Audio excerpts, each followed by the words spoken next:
all right. We are live. What's up, everybody? Welcome to another episode of the Gods Cancelled, episode 8. Right now, you see a picture of Fnatic. We're about to bring him in pretty shortly, but the episode is called Promo Code AGE Fnatic.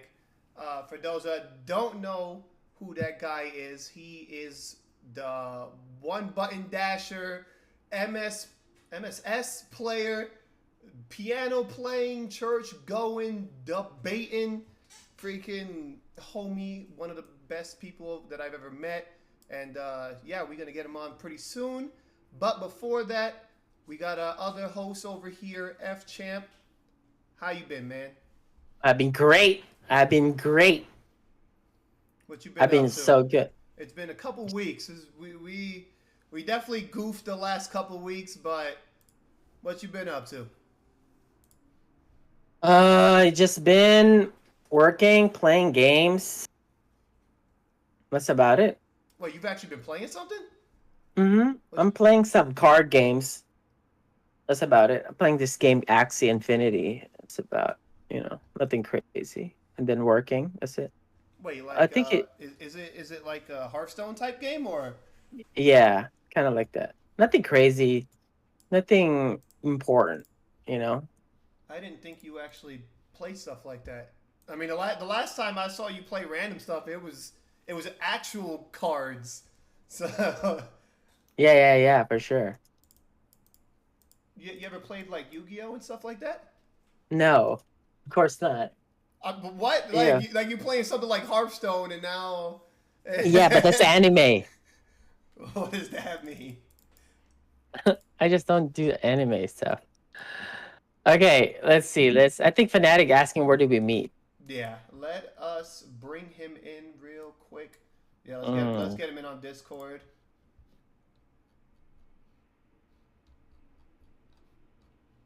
Actually, you did that last time, right? Yeah. You want me to do it again? But then he's not my friend on Discord, so Oh yeah. Fnatic, are you still in here? If not, let us hit him up real quick.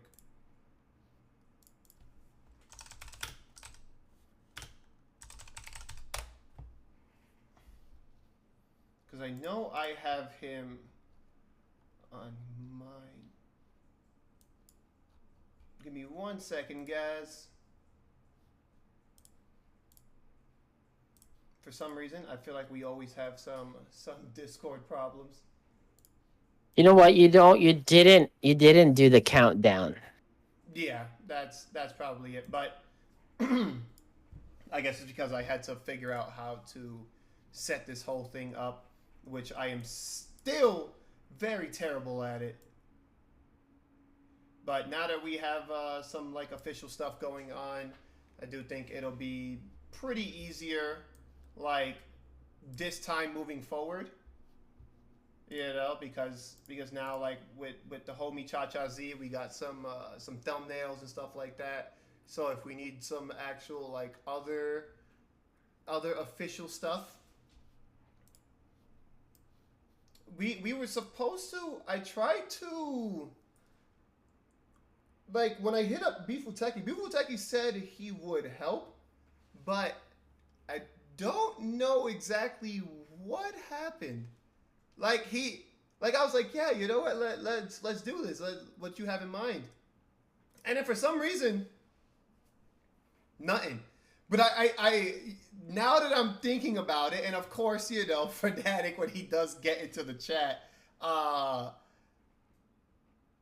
I think something happened with that, you know, because obviously Beefuteki is under some fire along with Bum, and I forgot Look, who else. I have no idea what's happening. Most of my news comes from Twitter, so I might be uninformed as everybody else.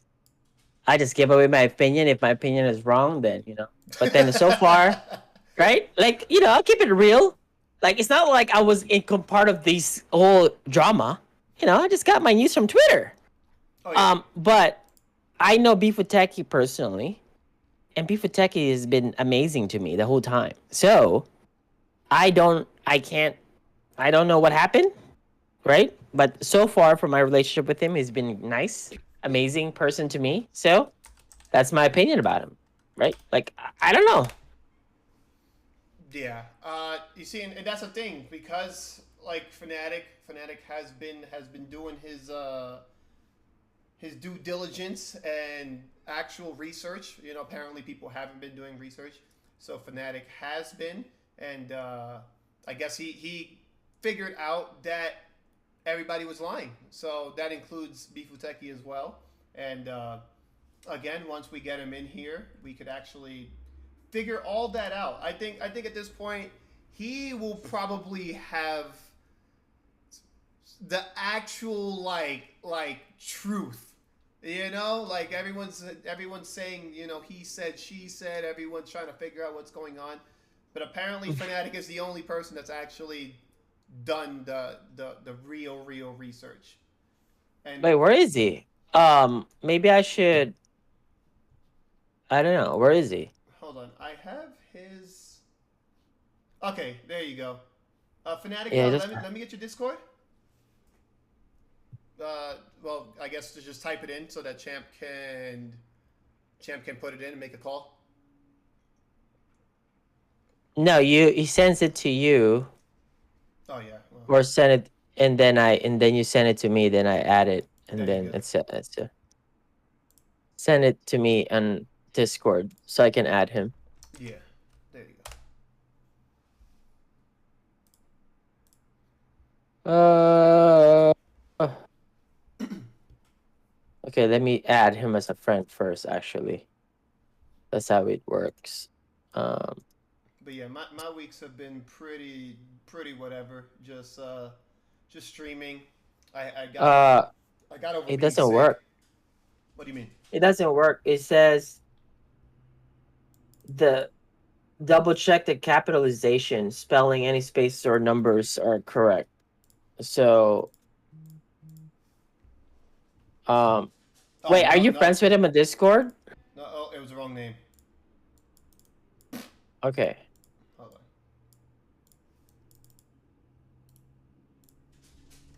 send it to me then. Yeah.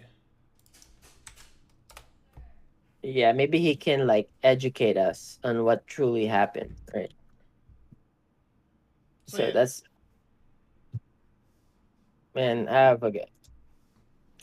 Let's see. Okay, I sent him a friend request. So Lauren just accepted, and then we then we'll will fire it up. for sure for sure. Sorry guys, sorry for the delays. Like I Oh, said, this is perfect. it's been a pretty rough 2 weeks. I have been pretty sick, and so I'm just kind of getting over it, while also trying to figure out a whole bunch of stuff, including finally freaking being Um. being able to upload the other podcasts. For some reason, I had big problems trying to download them. It wasn't allowing me to download them. Then it wouldn't allow me to trim it. It was saying like my PC didn't have the right require. It was something like really stupid. And then like finally I got everything figured out. So from now on things will be uploaded on time, including like the podcasts that we do on Wednesday. I will from now on start uploading them on Thursday. So yeah, let's start getting some stuff like actually figured out instead of Okay. YOLOing Great. things. Great. Great. Great. Great.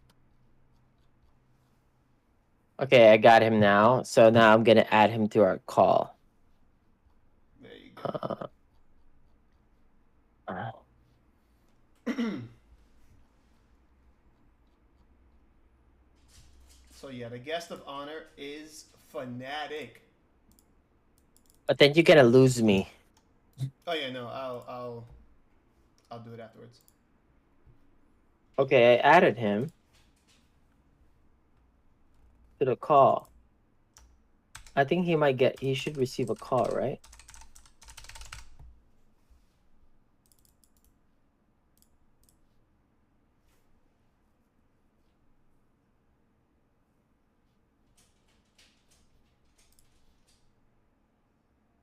Yo, yo, yo. Yeah, I hear you. What's up, man? Hold on, let me just add Chris. Uh, wait, how does it work? How come I can't add Chris? No, Maybe- I'm in here. Okay, so who called me? Lauren called me. Oh, well, then pick up his and then add me if you can. Did I added? What the hell? You're right. Where's a bug? We are having some technical difficulties. Oh no, no, no, no! You gotta go up. So like on the direct messages. Okay, we have to exit there. Disconnect here. And there's a call up there in the direct messages, and you click that one. Okay.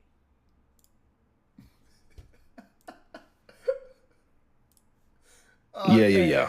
There okay, we we go. are. We were struggling. Dog, look, I'm gonna be completely real. I am very, very, very awful when it comes to Discord. I don't know why. It's like I feel like I haven't figured it out. Like something that No, should no, be I like got it. I got it. something that should be super, super simple is not. Like, but it's okay. Look, this is all learning process. Even though this is episode 8, I feel like we're still on episode 1 because for some reason I can't figure this out. Oh. But what's Yeah. up? What's up, dude? Yo, Lauren, what's good? How you doing, bro? I'm good, man. Like a lot of people don't know, guys. Like, okay, like me and Lauren, we kind of go way back a little bit. You know what I mean? I always had a good relationship with this guy. Sure thing. You know that. Absolutely. Yep. Okay, never had issues with him. Has always been a real people person. Yep. Like all the way. I think like okay, I've met you like all the way Marble too, like late Hmm? in like FFA, but then we kind of like hit it off at like MVC3 era. Yep. With vanilla. Yeah, and we still Yeah. played MVCI like last like maybe like 18 months ago or something like that. We played For sure. So So I'm always cool with Lauren. So like when this happened, right? I'm sorry, Chris, but like I just want to talk about like so when the whole art he's like thing he wants to happened. just jump right into He it. Like, should like What is up? it's just so crazy how like out of nowhere I see Fnatic all over my YouTube recommendations because I watched the bum part right Mm-hmm. on YouTube because I didn't watch most of it because it's quite long on Yeah. Twitch, right? So I watch it on YouTube, and then when I click yours after a few hours. Mm-hmm. I saw a bunch of recommendations about yours. I was like, oh shit, Fnatic got a channel. So I clicked it, and I saw when you did the diamond thing, when you got the diamond Oh, in in League League of of Legends. Legends? Oh my god, it's like, Yeah. oh my god, this is so classic. I remember The this pop off video. days. This is so good. And the caption was so good. It was like the best thing ever, bro. Yeah. So yeah, and then I saw you like talking about it. I was like, oh shit, this might be something. Like, maybe he might be right here. Yeah. But because okay, first of all, I have no idea because I'm not part of it. I'm not part of the whatever happened to Art or anything like that. Mm-hmm. But I knew that I got my news from Twitter. Yeah. Right? That's it. Mhm. Like I'm not part of the other side or Arturo's side. I just got in that I gave my opinion. I did fuck around and talk about his hygiene, but I didn't talk about if he was a crook like that. You know what I'm saying? Right. But if I was wrong, and he was actually innocent, then I would like to apologize to Art about it. But I'm not gonna apologize to the other comment that I made about his hygiene. But I Okay. would like to apologize to what I did to Art. But like I didn't really say anything bad. But I apologized to him. Because Okay. I was wrong. I was wrong. I was wrong. I guess since we're jumping straight into Yeah. it. Let's I- have all right, you know what? Chris. You know what? Uh-oh. I guess we'll do this backwards. All right, we'll do this backwards. We'll jump into the nitty gritty, right? To I guess for the hook, line, and sinker, and then There you go. get into everything else that's been going on, I guess, with you. But I guess then in this case, right? First things first. What? So you know, as we've been seeing, right, for the past couple of years, you've been doing a lot of some debate stuff, right? I don't know. Yo. I don't know how that started, but again, we'll get into that a little bit later. Sure. When it came to the Arturo situation specifically, right? So obviously, right, you've been seeing a lot of cancel stuff going on. People been getting dropped left and right, from Smash players to obviously, you know, yours truly to F Champ to Infiltration. So you've been seeing stuff go down, some ridiculous stuff. Now, yeah. Arturo's under flack for the whole Matcherino situation, right? Where are the funds going? You know, why is he taking the money and putting it into his own PayPal and taking long to pay people and stuff like that? At what point did you think that you, Fnatic, should be the one to help him? That you're actually the only, and honestly, like literally one of the only people that decided to do your research and help this man. Walk us through this. How did this happen? Okay. Well, got to get into a tiny piece of history, and it's funny. But it really started with, you know, seeing cancel culture like affect different people in different ways. And I guess the first person I would say it started with was myself. There was a point in time where there was a money match that happened between myself and Nemo. Oh, yeah. And there was a whole thing with that. If you guys remember, Champ, I'm pretty sure remembers, originally there was like, he had called out like Champ, and there was like a possibility of them doing a match. And then I like pretty much shoehorned myself in there and so on and so forth. And long story short, the match happens. And before we got there, I didn't end up cashing my check because I needed my ID. The ID got shipped to Champ's house. The housemate didn't know who Lauren was. He only knew Fnatic. So he was like, nah, that's the wrong person. So then it got sent to UPS. So I needed to cash the check. There was all this nonsense. Man. And at the end of the day, CJ Showstopper decided, look, I'll just cover the bet and we'll do it on PayPal. And he paid. And so then we end up having the conversation with Nemo exactly about how much money it's going to be, yada, yada, yada, yada, yada. Everything will be cleared on PayPal. Is everything cool? Are you fine with that? And he was like, yes. So we played the match. It was me going to be playing him, and then Knives was going to be playing him immediately afterwards. And so I played my match, got bodied. Immediately before we played Knives match, it was like, no. You got to be paid for the first match first. We're going to handle each one individually. CJ Showstopper sent him the money.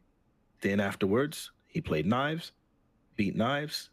We paid him for that one, and then that was it. And then I go home, and everyone online is saying, hey, oh man, all three of us are involved here. You're going to see. Everyone starts saying, we didn't get paid, Nemo didn't get paid, yada, yada, yada, yada, yada, right? And Nemo is like telling people that he didn't get paid. The entire FGC goes completely psycho. They start really accusing me of this. Now, I might be a pop-off. Yes, he did. He was online saying that he was not paid for the match and so on and so forth, and saying that he wanted to talk to my sponsor and all sorts of grossness. And so the entire community that came up with these memes saying, well, if he didn't have the money to pay him, then how is he whatever? How is he doing other money matches? Because I played like Marlin Pie for $20 the next day. It was just all of this nonsense. And I was like trending, and maybe not trending on Twitter, but it was just like, I got like a flood of hate mail. They started a petition. They started a petition to end my sponsorship. Oh, wow. Yeah, I guess before you continue, I saw a lot of what was going on. Like I wasn't there, but I was just watching, right? And I was like, how did this just blow up like this? Like it's for starters, you know, you've done a lot of money matches, right? So we've all done a lot of money matches, and not at one point did anything ever go sour like this, right? No. So never. To me, I just found it absolutely crazy how fast it was. It was speed lightning that you were the biggest scumbag not paying people out. Like it was instantly like Fnatic. That guy, I remember back in like 3rd grade when he didn't, you know, he took a Yu-Gi-Oh card and then paid. Sure. Like they just. everything was insane. So what happened? What happened afterwards? So that to me, it was like really devastating. For one, like again, I might pop off and do all kinds of nonsense. You know what I'm saying? I can get involved in pop offs and drama and like stir up a money match and things like that. But I don't think there's a person that knows me that would ever genuinely believe that I would like steal from a person or do something dishonest in that way. Like that's just not in my character to do. So at first I was defending it. Now I'm defending like crazy, and there's all this stuff like this kind of spreading around, and people are like making a bunch of memes.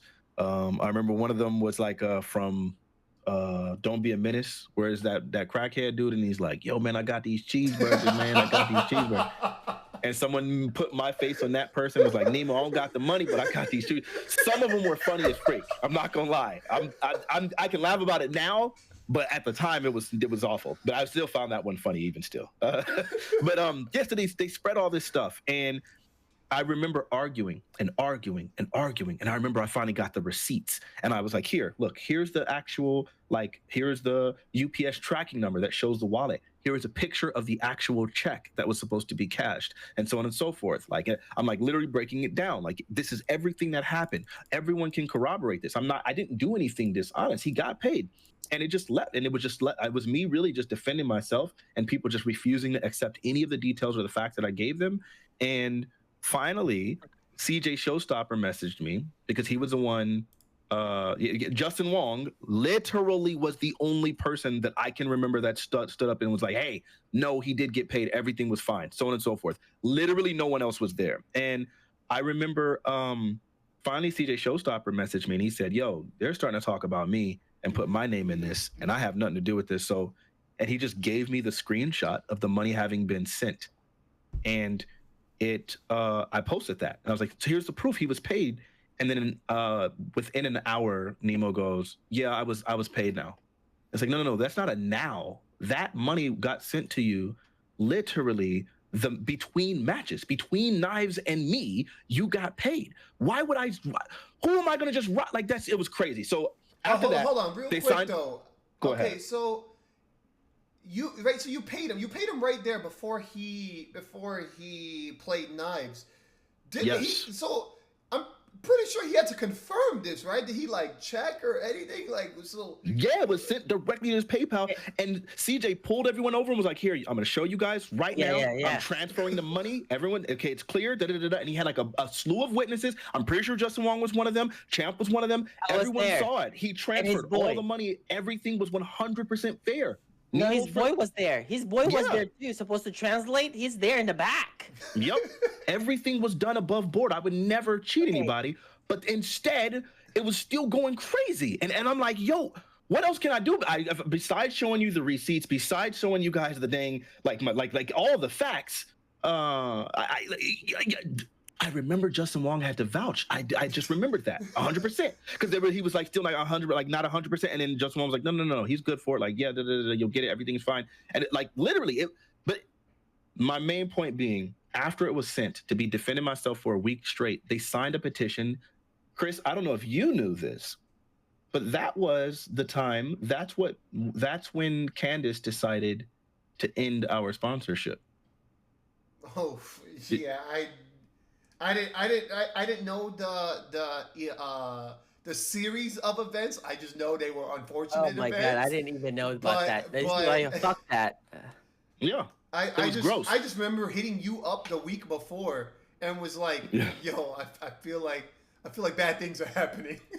Yeah, no, because there was something where people were like complaining to you about like not playing your main team or something in some tournament and whatever. And so they were already a little bit overwhelmed, and Candace was kind of just thrown into the position because, you know, the PDP had downsized. And so she was already like, well, I think we can't have him. And I'm like, he's literally the winningest person in the community right now. Like, there's no way we're dropping Chris G. And she's like, yeah, but you know, he has an attitude. And I'm like, well, when you're being attacked by this many people, what else are you going to do? So I'm like fighting to keep the team together. And at that time, it had been downsized to just 3 of us. It was me, you, and Knives. That was the 3 remaining people on the team because we went from 11 people to 3. Long story short, Candace ended the sponsorship. So already I was like, whatever. But one of the most important things that happened for me in that moment was my mother saw me debating people because my mom is my friend on Facebook, and she saw me arguing with niggas on Facebook and whatnot. And she came to me and she said, Lauren, no person that knows you would ever believe that you would do this.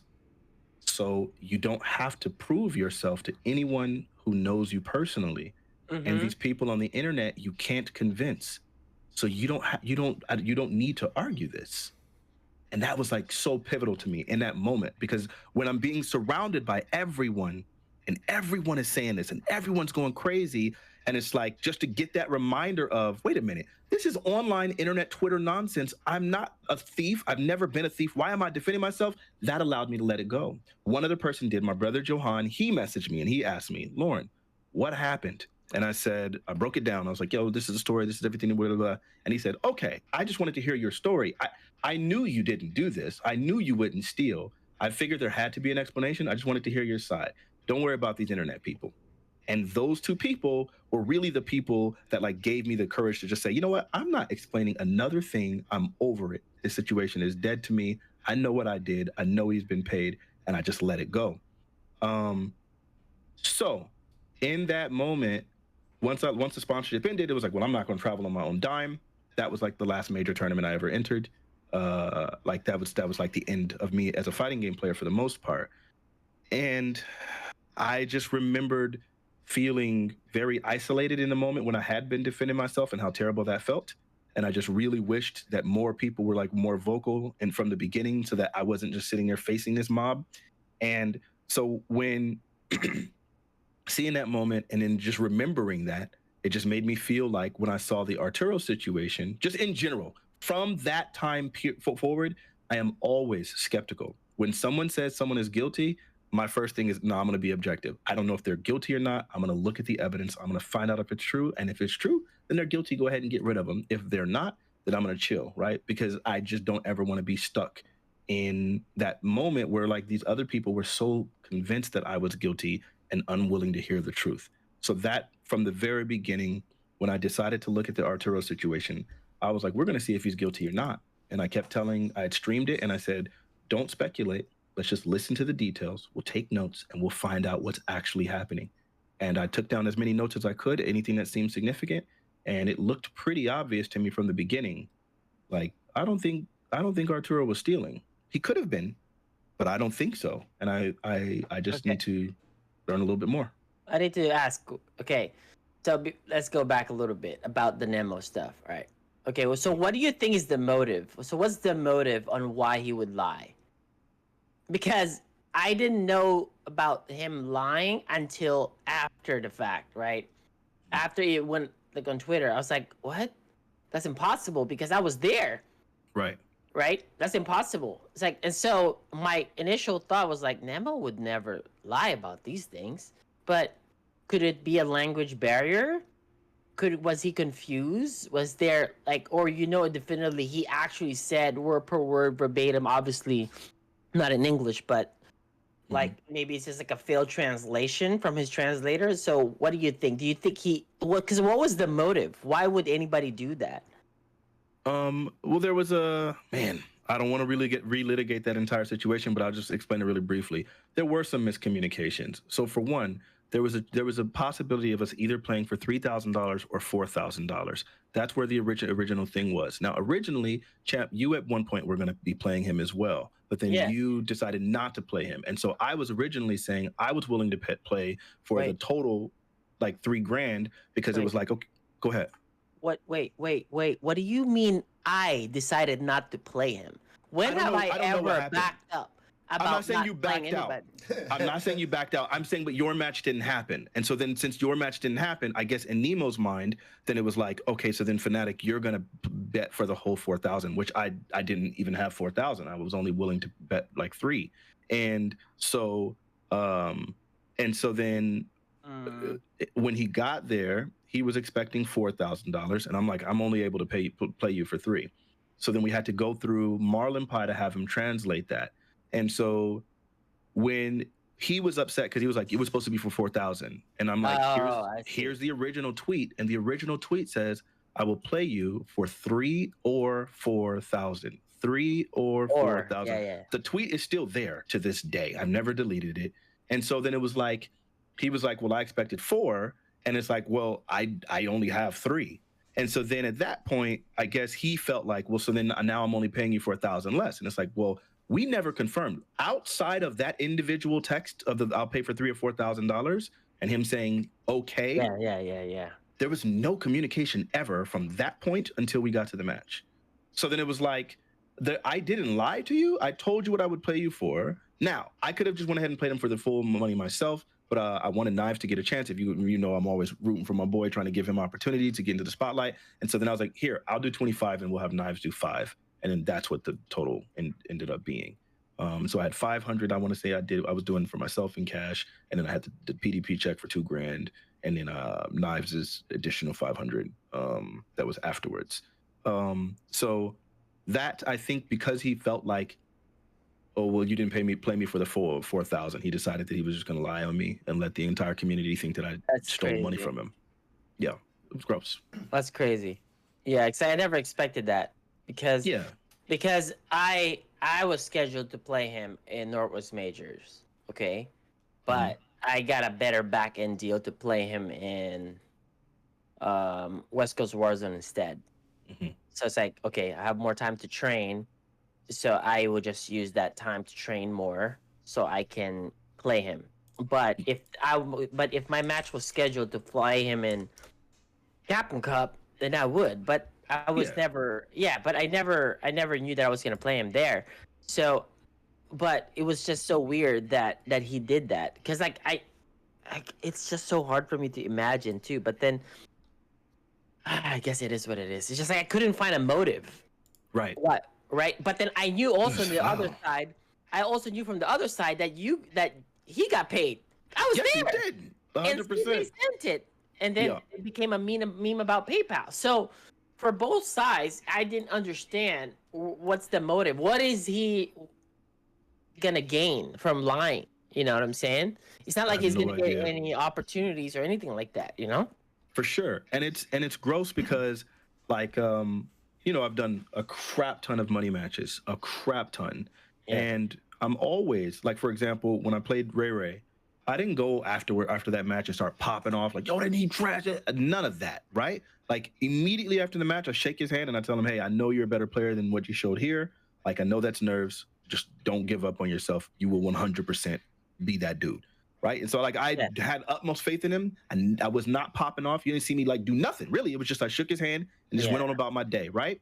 Same thing with the Joker match. Right. Like, I wasn't popping off on Joker, which is like, yeah, you know, it was a good match. Yada, yada, yada, yada, yada. Like, we did a small interview.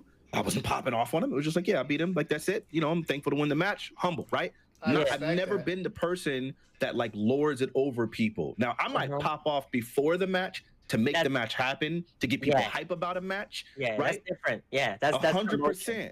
But I am very gracious in victory. I'm not the guy to just sit there and start whatever. And so then, like, even after this match, I tell him, like, hey, man, you were extremely good, way better than I thought you were. Da da da da. And he just popped off, like, yo, man, I just want to know why you thought you could win. And it's like, while he's still maintaining this lie, and it was like, bro, where is the decency here? So after that, I just lost literally all respect for him, and it was like a scarring moment. Because it was like, again, my character was being questioned in a way that it had never been questioned in my entire life. And it was just like, but it was also a learning moment, because it gave me this mentality that internet is internet, real life is real life. And there's a reason for that separation. There's a reason I'm Lauren and Fnatic. Now I can merge the two, but my point being, I recognize, like, never, ever, ever to be so vulnerable online in a way that it can scar me in the way that it was about to. And I'm thankful that my family was able to be there for me. And I think that's one of the critical pieces with this Arturo situation, is that he didn't have his family, like, backing him. Like, they were like, well, why would this many people say this? It was trending on Twitter. And so they didn't believe him either. So instead of it being a situation where it's like, okay, the internet's going crazy, but my family has my back, he really felt like he had no one. Because even his family was just like, nah, I don't know. I think you probably did it because, you know, whatever. And it was devastating. It was a devastating situation. I wasn't really talking about the Arturo stuff yet, but then the moment I saw Spooky talk, that was the bad part. That was the beginning of the end for me. Like, okay, because that's like me. Let's say there was like a scandal out there, right? And then CJ was the one who comes out, right? Yeah. So if CJ says something, about me and confirms, not confirm directly, but like saying like, oh yeah, me and Jam are not in good terms anymore, then Yeah. obviously I would assume everybody should assume that I did it, right? If my Yep. boy, right? So I was reserving judgment, like, but with the moment I said I heard Spooky said something, that's when I make my assumptions based on the popular opinion on Twitter, right? Mm-hmm. Sure. But yeah, so it just sucks that that can happen to anybody, Yeah. It sucks. And just to be clear, though, Spooky never ever said Arturo did it. What Spooky said was, yo, I'm letting this nigga go. We gonna part ways. And I'm gonna be 100% fair. The reason why Spooky had to do that was because Art's stream, where he tried to defend himself, was one of the worst looks I've ever seen. It was in really any situation. bad. It was Yeah, really yeah. Really. Okay, really okay. bad. Now this is the thing, right? So So bad. This furthers the question, right? You Yeah. see what he's doing. It's not foot and mouth syndrome. It's load the gun syndrome. Like he figuratively destroyed his whole life. Like Yeah. in Yeah, the he span did right there. in the span of seconds, minutes, hours. Yeah, no, it was awful. So, it was awful. So again, like from there, like what makes you even think, wow, like I there's no point in helping it. You know what I'm saying? Because like to me, even in the case where I'm still reserving judgment, because I kept saying it right in the past stream, I was like, look, if he did it, it's looking bad, especially if we look into how he was operating the tournaments leading up to this point where he was coming in late and stuff like that, So I'm just like, damn, like maybe he did do it. Like he's been on the decline for a couple months now, and then he does a stream to, hey guys, I didn't do it, but obviously he blows it up instead, and it just makes him look worse. And then the Spooky thing. So it's crazy. How do you still look past that? Okay, so here's the thing. From the very beginning, again, I'm always just going to be as objective as I possibly can be. Bias is a real thing, but I don't have a relationship with Arturo, so I had no reason to be biased. There's a few things that already just made this thing sound really suspicious to me. If you tell me, you guys especially, thank God you guys are here because you guys are the perfect people to understand this. Champ, if you want a money match or you want a tournament and you were supposed to get $3,000 and they gave you $2,600, you're going to know the day you get paid, hey, I'm short $400, right? Yes, immediately. And you're going to call them out day one. Uh-huh. There was a situation. I wouldn't call them out publicly, but I will tell them directly. Yep. 100%. Before it goes public, you'd be telling them, hey, y'all better rectify this. And if they won't rectify it, then I'm going public. Yeah. Oh, for sure. VXG, there was some shenanigans with the money, and immediately you called them out right away. Did you not? It was like, hold on now. Wait a minute. Yeah. Where's my money? Mm-hmm. So this is the FGC. Everyone knows this. I'm just saying. And Chris, you would do the exact same thing. Oh, if it was like $1,000 but guaranteed pot, and you walked away with $850 day one, where's my money? Where's the rest of my $150? Right? Yep. I wouldn't even wait. I would still be there. Wait. So that's kind of unfair, because that's a huge discrepancy though, from like 3,000 to 2,600. Regardless of the percentage. Yeah. So how much is the difference between like the said or the said amount that that was short between some of the people? Well, so if it's like $20, who cares? Nobody would really know that, because most of them. I could agree with that, except for when you recognize that most of these people are winning like really small weeklies and things like that, and that little bit of money, like you're just like, if I'm supposed to get $50, I'm supposed to get $50 for my $50, and you're like, and the whole point that I'm making is that people are looking at their numbers. No one's just sitting here just like, oh, just pay me whatever it was. You're looking to find out how much you're supposed to be getting paid. Mm-hmm. That's number one. Number two, they made the statement that he had been skimming and doing this thing for 4 years. So you're telling me. I thought that too. Right. And it's like, yo, first off, 4 years of taking money from players and nobody's noticed all this time. That was crazy. Another valid point. Think about this. When it happens, that someone comes forward and says, yo, this guy's being fired and he mishandled funds, everyone is going back to go check their pockets. Let me see if he stole from me. I'm going to check and see what was my Matcherino payouts and how much did I get paid. And then you would expect a flood of people to be like, yo, he stole $5 from me here. He stole $10 from me here. But you're not hearing none of that. So then already it was like, wait a minute, that doesn't make sense. And then I argued with Bfuteki and he told me, yeah, so there was this tournament series and it had been a weekly and it had been running since April until December. And every week, every single week, they didn't get paid. And so people quit the tournament. And I was like, so you're saying from April to December, he continued to run this tournament or like help with this event and never paid anybody over 8 months on a weekly and no one said anything? It's like, come on, bro. No, Lauren. It's not, that's unfair.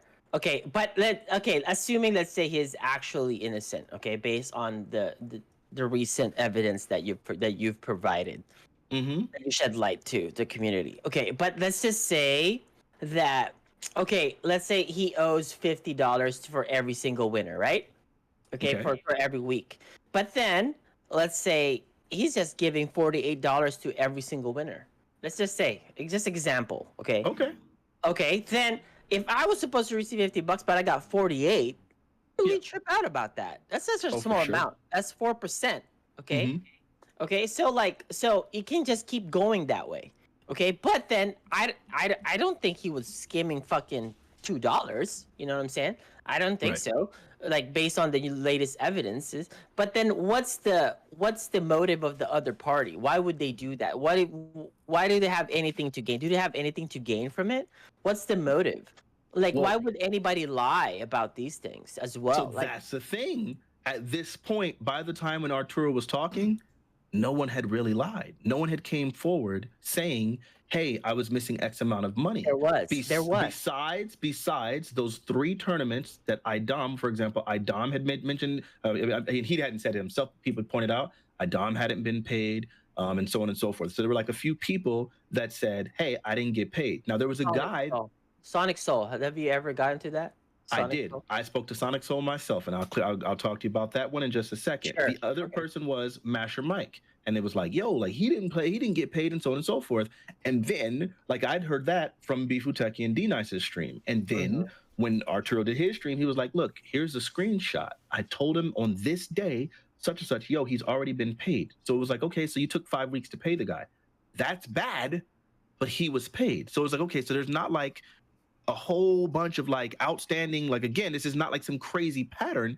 You're showing me like a few one-offs. And so at this point, it's like, okay, so maybe there are some one-offs, maybe there aren't. Let me get to the bottom of it. So from Arturo explaining stuff, all I did, and the stream is still up. It's still in my VODs.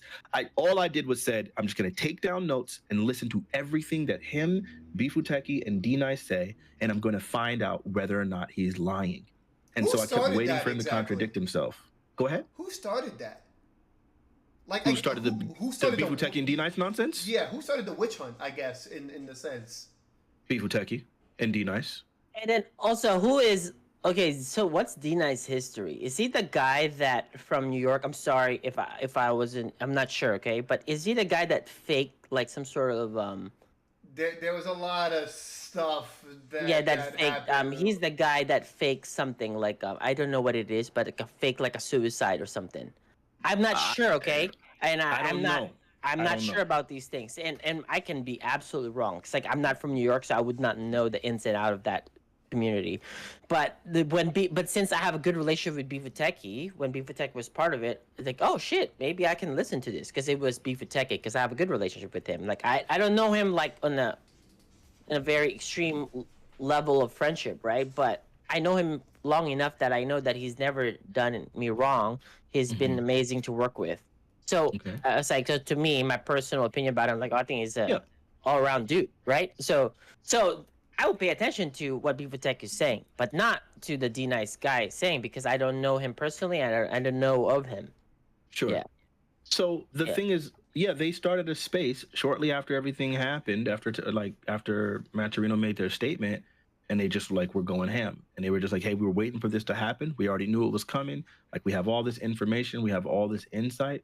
And they just like went ham with their accusation. They're like, yo, he stole $6,000. He didn't have the money to pay it back. Fanatiq randomly introduces, yo, I think he's smoking crack. Why else would he be this late? It was wild as freak. And I was just like, what is going on? And this is immediately after, yes, he did. And it was immediately after he said, yo, I just want to make it clear, I don't ever talk trash about nobody. I don't talk trash about nobody. And then just went ham. And I was like, you're doing it right now. What's going on? And then he was just like, yeah, man. And I knew he was a bad dude. And he said like, yeah, and I what did he say? I paid, I was working for the NFL and stuff like that. Yeah, NBA. The NBA. I'm sorry, for the NBA. And he just like starts going into this random stuff that has nothing to do with Arturo. And I'm like, what is, and he's just like, yeah, I just knew it was eventually he was going to show himself. I never trusted him. And then, so like, oh, so you're really expressing right now to us in this space that you have a motive, that you have motivated reasoning, that you're biased, and that you don't like the guy. So then now, and you're talking about crack. So at this point, I cannot trust the words that are coming out of your mouth because you're crazily biased. But again, you could be telling the truth. You could, but I can't trust it because this is incredibly bad judgment to just like literally start introducing that kind of stuff right there. That was nuts. I was biased too, bro. I was biased as fuck because I never really liked Arturo to begin with. Okay, so I was biased to be absolutely fair. Like I had like a lot of beef with Art because he was talking shit behind my back on Twitter DMs from like a different Dalsum group, and then he was talking mad shit, and it was sent to me as a screenshot because one of the Dalsum guys there sent me what he was talking shit about me. I was like, oh, like, Champ is not really that good. He was this and that. Meanwhile, I was the one placing high as hell as everything, right? Mm-hmm. But he was just talking mad shit. So I was like, oh, okay, I get that. I know where is that coming from. It's coming from a place of being competitive. So I was like, okay, you want to be like that? I'm going to be like that to you too. So fuck you too. So now I started paying attention because I'm not really worried about his placing because his placing has always been whack. So like I never really had to worry about him. But then in the same time, I was looking at like, okay, well, I gotta attack him somewhere, get his ass back.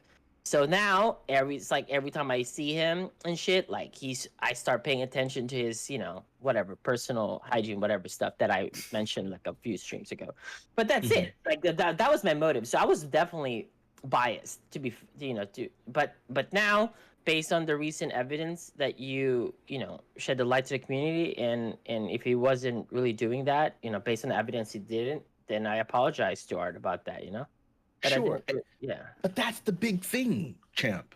That ability to be able to say, one, the self-awareness to be able to say, hey, I was biased, right? I was biased. That's huge. Sure. That's huge. No, do you know how many people can't admit that, though? They won't admit it. Then two, the thing to be able to say, okay, and if I'm wrong, based on the evidence, it looks like he didn't do this. I'm sorry.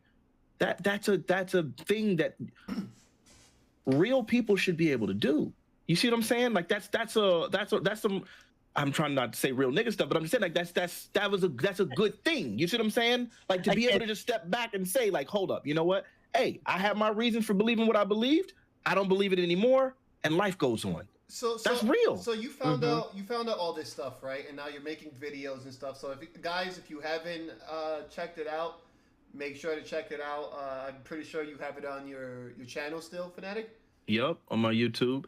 So look. So after he wrote all the notes, after I wrote down all the notes and everything started coming clear, and I started seeing places where Fanatiq and them were contradicting themselves, and Art was really consistent, I was like, I see it. It was like I could see the story. I could see it because everything that I put in my videos, Art said in his stream. Now, it was terribly delivered. That dude cannot speak to save his life. I'm sorry. I love him. He's a cool guy, but bro, he is a terrible speaker, okay? And so I had to listen to the words he was coming. Like I'm literally typing out what he's trying to say verbatim and having to cut out the stutters and having to cut out like different, like it's just like, oh my gosh, it sounds so bad the way you're saying it, but I get what he's saying. So I'm writing down the notes, I'm taking down all the information, and it's just like, okay, yeah, the one thing that I think he's guilty of is embezzlement, but I don't think he like maliciously tried to steal anything, right? So now I call up Art. I message Art after like having all the notes and like it really seeming clear. I messaged him and I like basically told him like, hey man, like I think I could help you clear your name and I think I understand what's going on. Like, let me talk to you. Let me help you. And he took a little bit and then he hit me back and he was like, hey, what's up? And I was just like, yeah, I really think we can get Maturino to clear your name. And I think we just need to make sure that the public understands exactly what's going on. And I'm not trying to suck myself, but I'm a very good speaker. I think I'm really Oh, like eloquent, and that's like my skill set. 100%, bro. Right, Nobody ever gonna question that. Oh, for right. sure. So then it's like if Arturo can tell For me what's sure. going on and show me the proof of what's going on, I can speak for him in a way that can, you know, Like a lawyer, bro. Wait, legit. so what That was like happened? What how I thought about happened it. with Maturino then? Why did they? So obviously they outed him, but Mhm. and so even when you did all that stuff, why didn't they do anything? And I know apparently that they deserve a lot of heat as well for for not kind of making sure things were run as perfectly as even they say they do. So it's like, Mhm. what happened with that? Well, so I'm gonna be real. Maturino, in my opinion, was 100% comfortable doing nothing because at the end of the day, Art was the one that was being challenged. No one was questioning them. So then it's just like, hey, we're the good guys. We're doing the right thing. So then that's what they were kind of relying on. They just knew, well, no one's really going to defend this dude right now. We're not looking like the bad guys, and so then they just let it rock. Like they let it be. And I made my videos. I directly messaged Maturino. I was just like, hey, we can both win. Everyone can win. You don't need to like you don't. No one has to lose here. I wrote them out a statement that they could say that was like very honest, like hey, we can start burying this thing and not making it, and they wouldn't. And so I was just like, okay, well, then I'm gonna go in. And at first I went in on Bum because Bum had done a whole bunch of nonsense, and then Arturo that day we had a conversation after like when he messaged me. I was like, hey, I want to talk to you. So we called. Now we both gave each other Google phone numbers. I did not want to give him my real phone number because I didn't know him and I didn't trust him and I was scared. Okay, and I still didn't have the full story. I wanted to hear his explanation because there were still some things that I didn't understand. So I gave him a Google phone number because I know you can change your Google Voice number. And so we spoke, and I recorded the whole call. I was like, yeah, no, I'm pressing record. Because I couldn't try, I was nervous, and I was like, I don't want to get caught up. I don't want him to say something. I want to make sure if he lies, I can have it on record. And so I recorded the whole conversation. He gave me a Google Voice number because he didn't trust me. He didn't know me. And we just talked and talked and talked. And before long, I was like, man, Art, this all makes so much sense. I can see like you're innocent. I can see it. So then I asked him, okay, he was like, okay, so what receipts do you need? And I basically told him what receipts I needed, and he gave me all those receipts the next day. Okay, so the whole receipt thing, this is where I guess all the confusion lies. He actually gave the receipts. Yeah. Because he gave them all to me. Because everyone's still saying that was the problem, and that still, I guess, even till today, right, remains to be the problem. But he actually gave them. Yes, he did. So he gave me immediately. He showed me, here's how much I paid out in PayPal to Maturino. Here's the dates, so on and so forth. He sent me all the screenshots. So the stuff that later on, like the score e-source, whatever, I had that literally day one. But I didn't want to show his PayPal. There was still like, we were hesitant. It was like, we got to give them pieces and give them the facts before we start giving them some of these things, right? Because here's the thing. If we give a transaction of $6,300, like to Maturino, then that means now that's going to become the narrative. Just because of the size of that number, people are going to start saying, yo, he stole $66,000. That was $6,000. So it's like, nope, I'm not going to even show them that picture yet. First, we're going to get the narrative out there and help them see these other facts. So first off, paying out to yourself is not stealing, right? Bum's done it. James Chin has done it. Like literally every tournament organizer has done it. This is like a necessary component. Not that they're doing it all the time, but there's whatever. So I was like breaking all that stuff down, and then Maturino reached out to a community member, and they were like, "Hey, we're going to do a stream, and we're going to make a statement after video number 2." And I thought, okay, good. Now Maturino's finally going to speak up. I believe they're going to clear his name because why would they do anything else? And then that thing doesn't happen. And so I'm like preparing. And the whole time while all this stuff is happening, Art is terrified. Art is scared. He doesn't know that he can be uncanceled. And he is at a point of... Well, is he though? He was at the time. Well, uncanceled? He got the day one. He got the day one ban. That's the thing, they right? banned him from all the tournaments. The ECT stuff. Yeah. So he's banned already, right? Sure. They haven't changed that, right? I think. Yeah. So he's still canceled. Look forward to that within the next 2 days. My point being, at that point, because I reached out to ECT too. I'm still working. This it's not over. There's still stuff to do. Nah, those ECT motherfuckers are a bunch of bitches, bro. Fuck those guys. I can't go there. Listen. Okay, wait. No, fuck those motherfuckers. I hear you. So let me break it down really quickly. When Art was in what I was doing was I was making videos and I was like telling him like oh, this is so gross. I was scared. As God is my witness, I was scared for Art's life. I genuinely believed he was at a point where he might harm himself or do something crazy. And the reason was because, again, he's telling me my family doesn't believe me. My community doesn't believe me. Some of my friends completely turned their back on me. Close friends that he's worked with forever and stuff. And so he's just like, that this is it for me, man. Like, there's just nothing else. And I'm like, so I start telling him stuff. Like, this whole time, I'm like literally putting this idea in his head. First off, I like start telling him, hey, first off, I tell him, okay, I'm gonna make this video, and trust me, people are gonna see the truth, right? And I'll show these receipts, and people are gonna start believing you. You're gonna see it's gonna be a different like look. You're gonna see people are gonna start actually trusting you, and people are gonna like actually reach out and support you, and da da da da. And I'm just telling him, so tomorrow I'm gonna make this video. It's gonna be really awesome, da da da da da. So I'm like telling him that to make him hold on to the next day, because all I'm trying to get him to do is focus on something to hope for and the next day. Because what I've learned is that when people are at that kind of place, that the one thing you can do to save them is to tell them to look forward to something. Like you tell them, I'm gonna hang out with you on Friday. And then that's really smart. Friday thing is the thing that says, oh, I can hold on. I'll wait till Friday before I do it. That's and so smart. I kept just extending it. First it was, yo, like this video's gonna come out, it's gonna be amazing. And then I'm gonna reach out to this guy and it's gonna be whatever, so on and so forth. And everything I was doing and I was promising, and I'm not a person that lies. This is one thing I was lying about because I did not know for sure, but I was telling him over and over, hey, I promise you, we're going to clear your name. I promise you. I swear there's no way people won't accept you. I promise you. And I don't have any way of knowing this because people are crazy. I can say everything right like I did in my situation with Nemo, and they still just like, nah, I still don't believe you. It's 2023, so I don't know man. That. This world is in a rough spot. Cancel culture is crazy. So I'm promising him. I'm telling you, I swear, Art. I swear I will clear your name. Just trust me. And so then I start telling him, play Street Fighter, right? Because like Capcom Cup is coming up, and you're in Capcom Cup, and every champion, there comes a moment where there's like a thing that gets in the way to stop them from getting their goal, and this is that thing because you're supposed to win Capcom Cup. So now I'm trying to make him hope it lied. Big time. No. And also, you said champion. That's not him, bruh. He can't be. You lied 5 times already. You know what, though? You know, keep it real. No.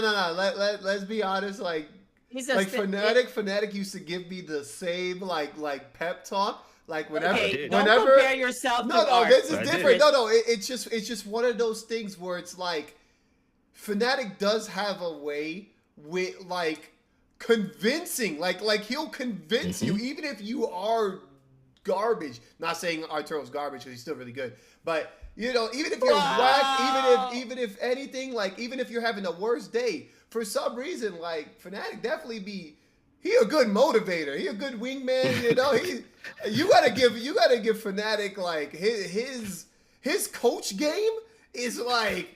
Yo, really it's insane. My man was helping me win Street Fighter.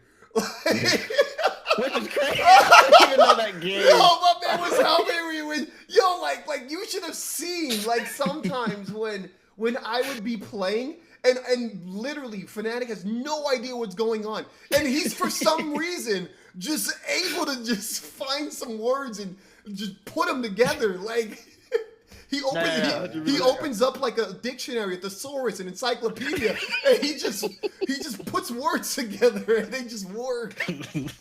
So yeah, I could definitely see him doing that. Like especially you know again like in Arturo's situation where he is he's looking into an empty barrel. You know it's rough. Yeah, it's so gross. Like I could just imagine especially again like coming from somebody who's lost everything, right? Like.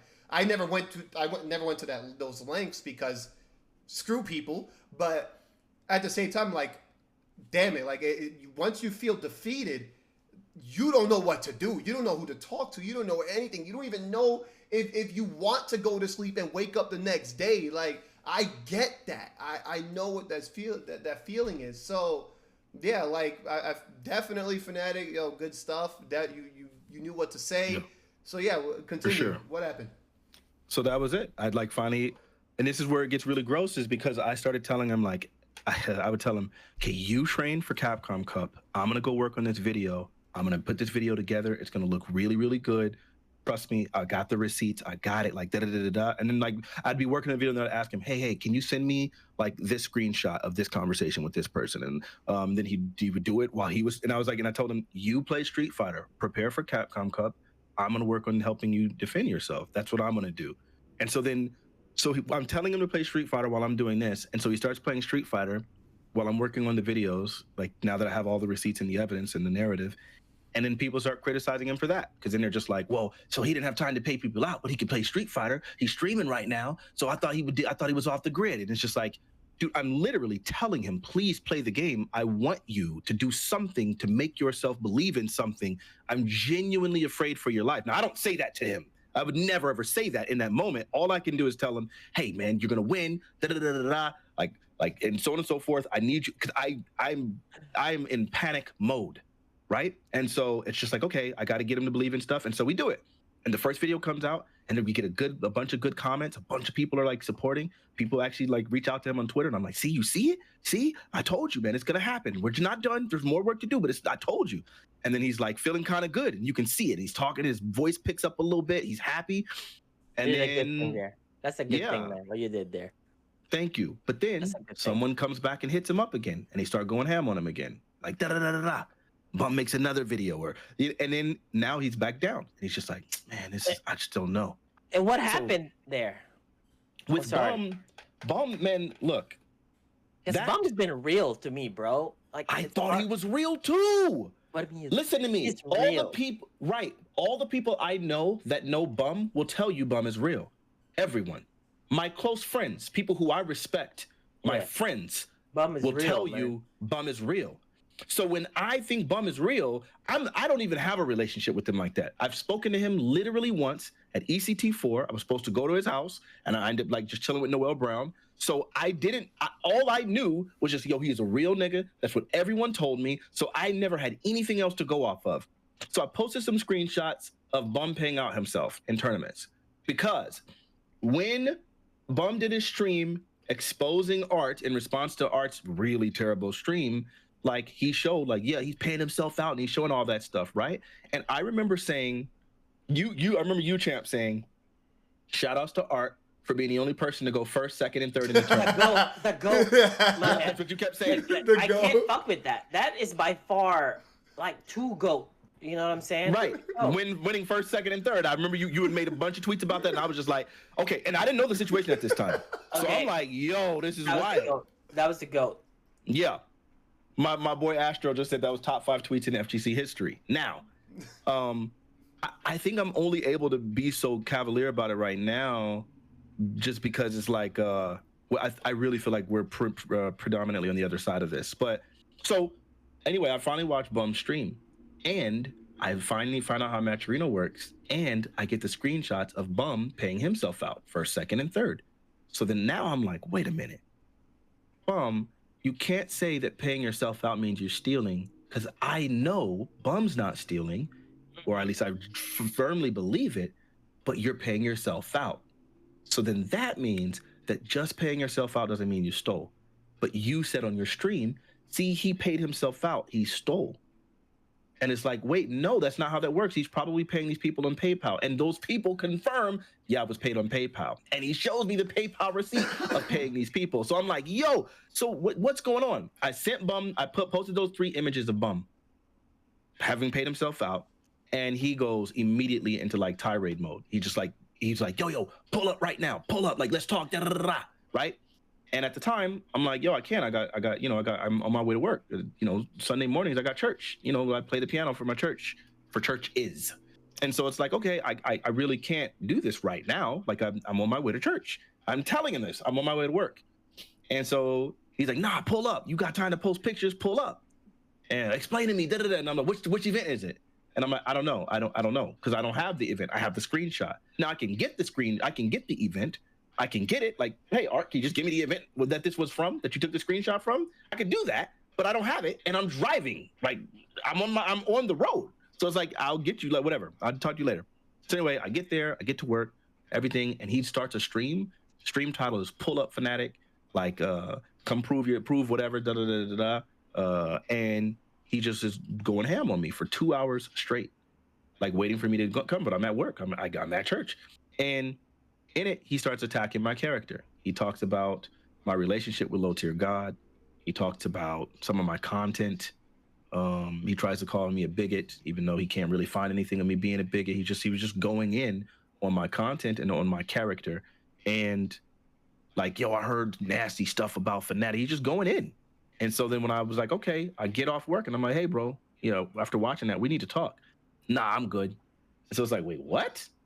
Like, nah, you could have talked to me earlier. I was like, literally, I was at work. Well, nah, nigga, I'm good now. And it's like, wait a minute. That's not some real nigga stuff. You don't go and talk about a person for 2.5 hours on a stream while they're at work. And then when they ask you to talk about it. Now, it could have been on or off stream. I'll talk to you off stream. I don't care. We need to talk. Yeah, then you just decide and say, nah? I paid attention That's not real nigga stuff.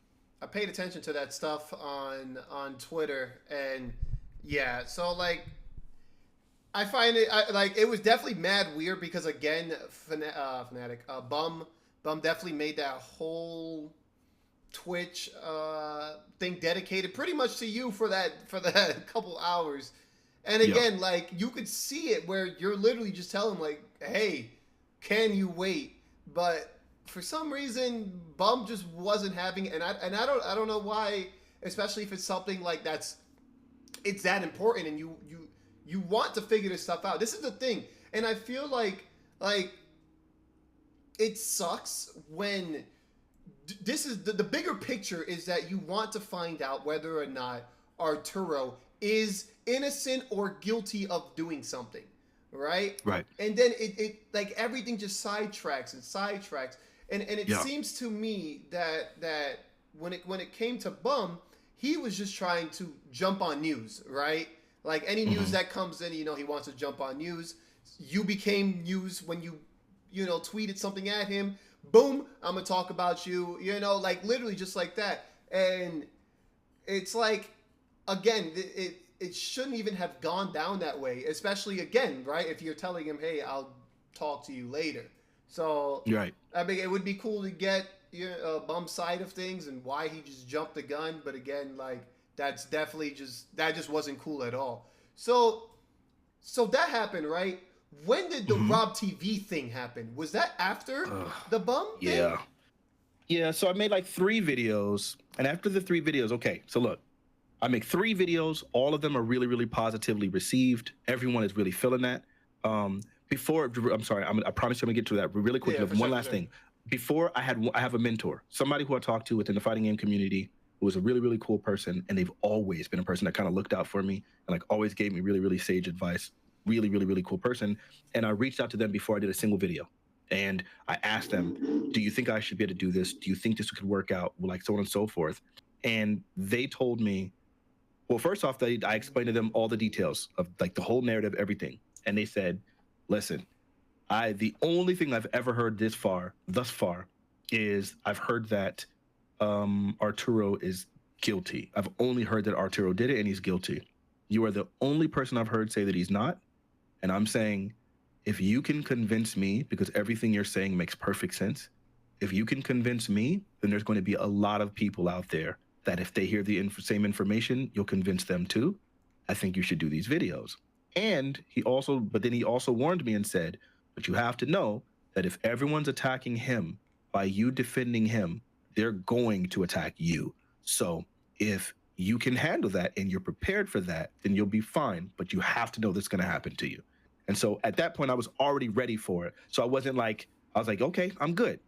And I was just ready to do it. So then that's when I did all those videos. Now, with Rob TV, after I did the 3rd video, Maturino started trending on Twitter, except it was Maturino's a scumbag. Everyone was just talking trash about Maturino for 2 days straight. Yeah. And so hold on one second. I was like, go ahead. when I talked about this whole situation, I mentioned it specifically.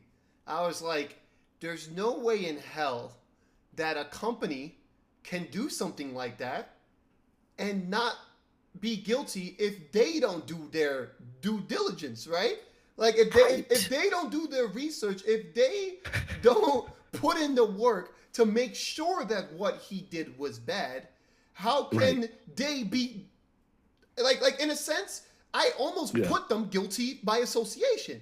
They have to be. Right? And they have to be, yeah. When people do scummy stuff, when companies do scummy stuff, you always see it, right? They try to, just burn the bridge itself, just cut it off by the limb, stuff like that. Like, oh snap, we're doing bad stuff. Let's just cut off Arturo, like, so we could save ourselves.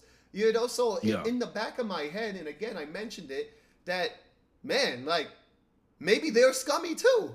Like if Arturo's scummy, you gotta be scummy too. And I'm not gonna separate you guys. Like, you guys are together 100%. In this. So yeah, continue. Especially if you let this rock for all this time. Yeah, for sure. So it had trended negatively for 2 years. I want to say actually after the second video, Maturino trended negatively for 2 days straight. And I scrolled down like for pages and pages and pages, minutes, and just like I scrolled and everything was just like, yo, Maturino's trash. I can't trust this company. I don't believe in Maturino, so on and so forth. So I'm like, okay. So now at least people are starting to see Maturino's trash, but they still haven't said Arturo's innocent yet. We still got more work to do. I finally did one more video, a really, really good video. And then at that point, Arturo Sanchez started trending on Twitter. And this time, it's really for positive. Everyone is just like, yo, a bunch of people. Ryan Hart came out with a statement like, yo, Art's always been a trustworthy. Justin Wong came out, was like, yo, da-da-da-da-da. Some other, like, just everyone. The Kill Sage, he came out, was like, yo, this is always, Frosty Faustings niggas was saying it. Like, just all these people all came out and were just like, yo, Art has always, Ryan Hart. That dude is just like, yo, I had this one experience with Art, and he has always been an awesome person for me, like one personal close experience. He's never been anything but kind to me. Like, it's just like organizers are saying it. So it's just like at this point now he's trending in a positive direction. In the middle of all that, Rob TV comes out and he's just like, yo, all this video and all this stuff doesn't matter. All we need right now is bank statements. And that's how we'll get to the bottom of this. And I'm like, bank statements? What the hell? Banks have never been a part of this conversation up to this point, number one. Number two, like, everyone's already saying how great of a guy Art is and how much they realize that they shouldn't have responded in this way and they're forgiving him and all this stuff. And so it's like, yo, if we're on this thing and you're on his side, you don't go back and then say, wait a minute, though, we know there's still a stone that was left unturned. Like, no, you let this rock so we can finally get to the other side of it. But instead, he just felt like, no, your method is bad. And I'm like, okay, you can dislike my method, but ultimately it was effective as freak. I've never in my life seen someone get uncanceled. This was crazy to me. And I wasn't sure that it could even happen. And I was lying to a guy and telling him that I was positive it was going to happen to try to keep him alive. And now, go ahead.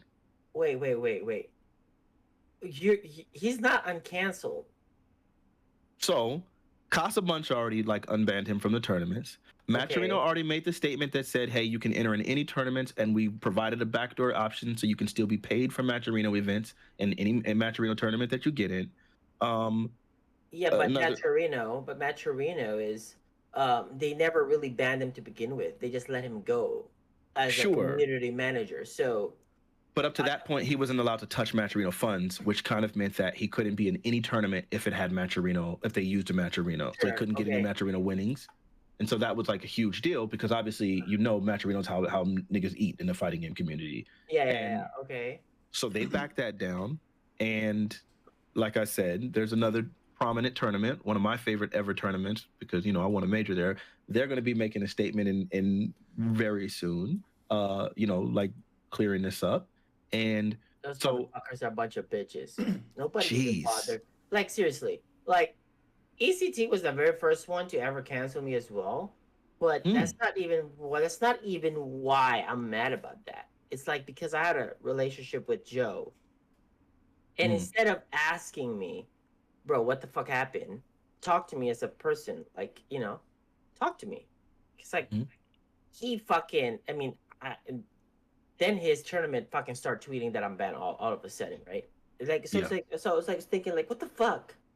What the fuck? All those years that I know you, like I'm not even saying like you defend me. I'm just saying, give me that option to talk to me or message me as a friend, like as a person that you know, not even as a friend, like somebody that I know for so long. Sure. Like, you see, but this is the thing, right? I'm not asking for much about this. There's just a bunch of bitches. Because, like, Chris, just a second. They're just a bunch of fucking bitches. First of all, the moment that the Marvel whole shit stopped happening for ECT, nobody gave a fuck about ECT, okay? And that's not coming from a place of salt, okay? That's coming from the like seriously. Ever since the whole Marvel 3 ended era, or like I say, like 2014 was 13 was the last time I've been to ECT, because the only people that go to ECT are the people from that region, from that area, like, and then people stopped going there because they got banned by Capcom. Okay, they got banned by Capcom because they quote unquote rigged the brackets, but they didn't rig the brackets in their defense. They floated because they didn't want to have. Everyone's done that. Everyone. Evo did that. Come on. No, absolutely. So I'm saying, that's what I'm saying. Like, I'm even defending them for this. Okay. Sure. Because like I'm saying, like, okay, let's say you're a TO, you don't want to have Daigo Tokido first round. What the fuck is happening here? I want to save the best show for last, right? Kind of like that. Arrange it accordingly for a show, because But so during that time, it wasn't only them doing that. Literally every single tournament was floating everything, not to rig it, but like you don't want Daigo Tokido first round on the top side of the bracket, and then at the bottom side you have the number 32 and a number 64 guy in the world are fighting there for that spot, right? You kind of want to balance it out, because the seating was bad before. Yeah. Because like the seating was so bad before that they just put random names. They just put two guys that are notable in one pool, two guys in one pool, kind of like that, and so on. And then let's see what happens, and they float it, right, based on the person's name. That was how it was done before. Now they got a general seating, so they start seating correctly. That's why you don't see that. But I'm saying they got banned by Capcom, so they couldn't do CPT. They couldn't do CPT events for 2 years. Wow. Their tournament exploded afterwards. And nobody bothered going there, and I never gone. And mind you, I had a good time with ECT. I did. You know ECT is my favorite, right? Because that was like my second ever quote unquote major that year. I did the Ray Money match there, won that major for it was like a huge deal for me. Literally my first tournament with PDP, my first time ever being on the East Coast. Like that was huge. So I loved that tournament. That tournament has a special place in my heart because of that reason. So yeah, when Smooth Viper popped off on champ, but he still ended up getting scraped. But he almost clapped him. But yeah, I remember that. That was I don't know if you remember that match, Ryan. That was like crazy intense. Do you remember that? Which match? You versus Smooth Viper in Marvel 3. Oh yeah. But see, that pop off of Smooth Viper mid match or after game 3 or something, or 4. That's normal in the fighting community. Sure. I'm in an away court, right? I would say in basketball terms, right? So people should boo me, and I should be able to take that as a visiting player. So I never complain about that. Like shit, you can shake me, whatever. Just don't like hurt me or something like that. Like mid match, you know what I'm saying? Like, but I knew that Eric is a professional pop off artist. Yes, he is. Okay, that's not something for me to take personal, because look, after that, me and Eric hang out. Absolutely. My man is cool as hell. But there ain't no drama. That's how it's supposed to be. Yeah, like people in the fighting community now, Twitter was like, "Oh my God, F Champ just got like, he touched him during the, everybody was like trying to was getting mad at Eric. My sponsor asked me, "Are you okay?" Like this and that. Yeah, this is normal. Like I think like, you guys didn't even see me go to the YumaCon in Michigan, in like Chicago or something like. So I got the corn guys there. I was playing one of their boys. Can you imagine what happened to me there, bro? I was playing, and this is the monitor that I was looking at, right? Like, I'm playing his boy. All of the corn guys went behind the monitor and started dancing, started doing started doing this. start doing this, singing and shit, trying to distract me. Meanwhile, I'm just laughing because after the match, after I bodied their boy, they just all gave me a bunch of, they dapped me up, gave me a bunch of high fives and good shit, man. That was sick, right? You know what I mean? But you're supposed to take that as a player. You're supposed to take that. That's part of your strength as a player. Is your for sure.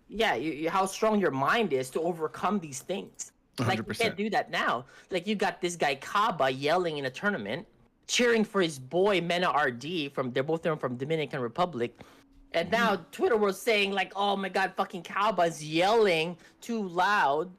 And now Goichi, which is the Japanese player, is getting distracted and he can't play his best. I'm like, what the how come yeah, bro, it gotten soft already during that time. This is like 2017. Miss me with that.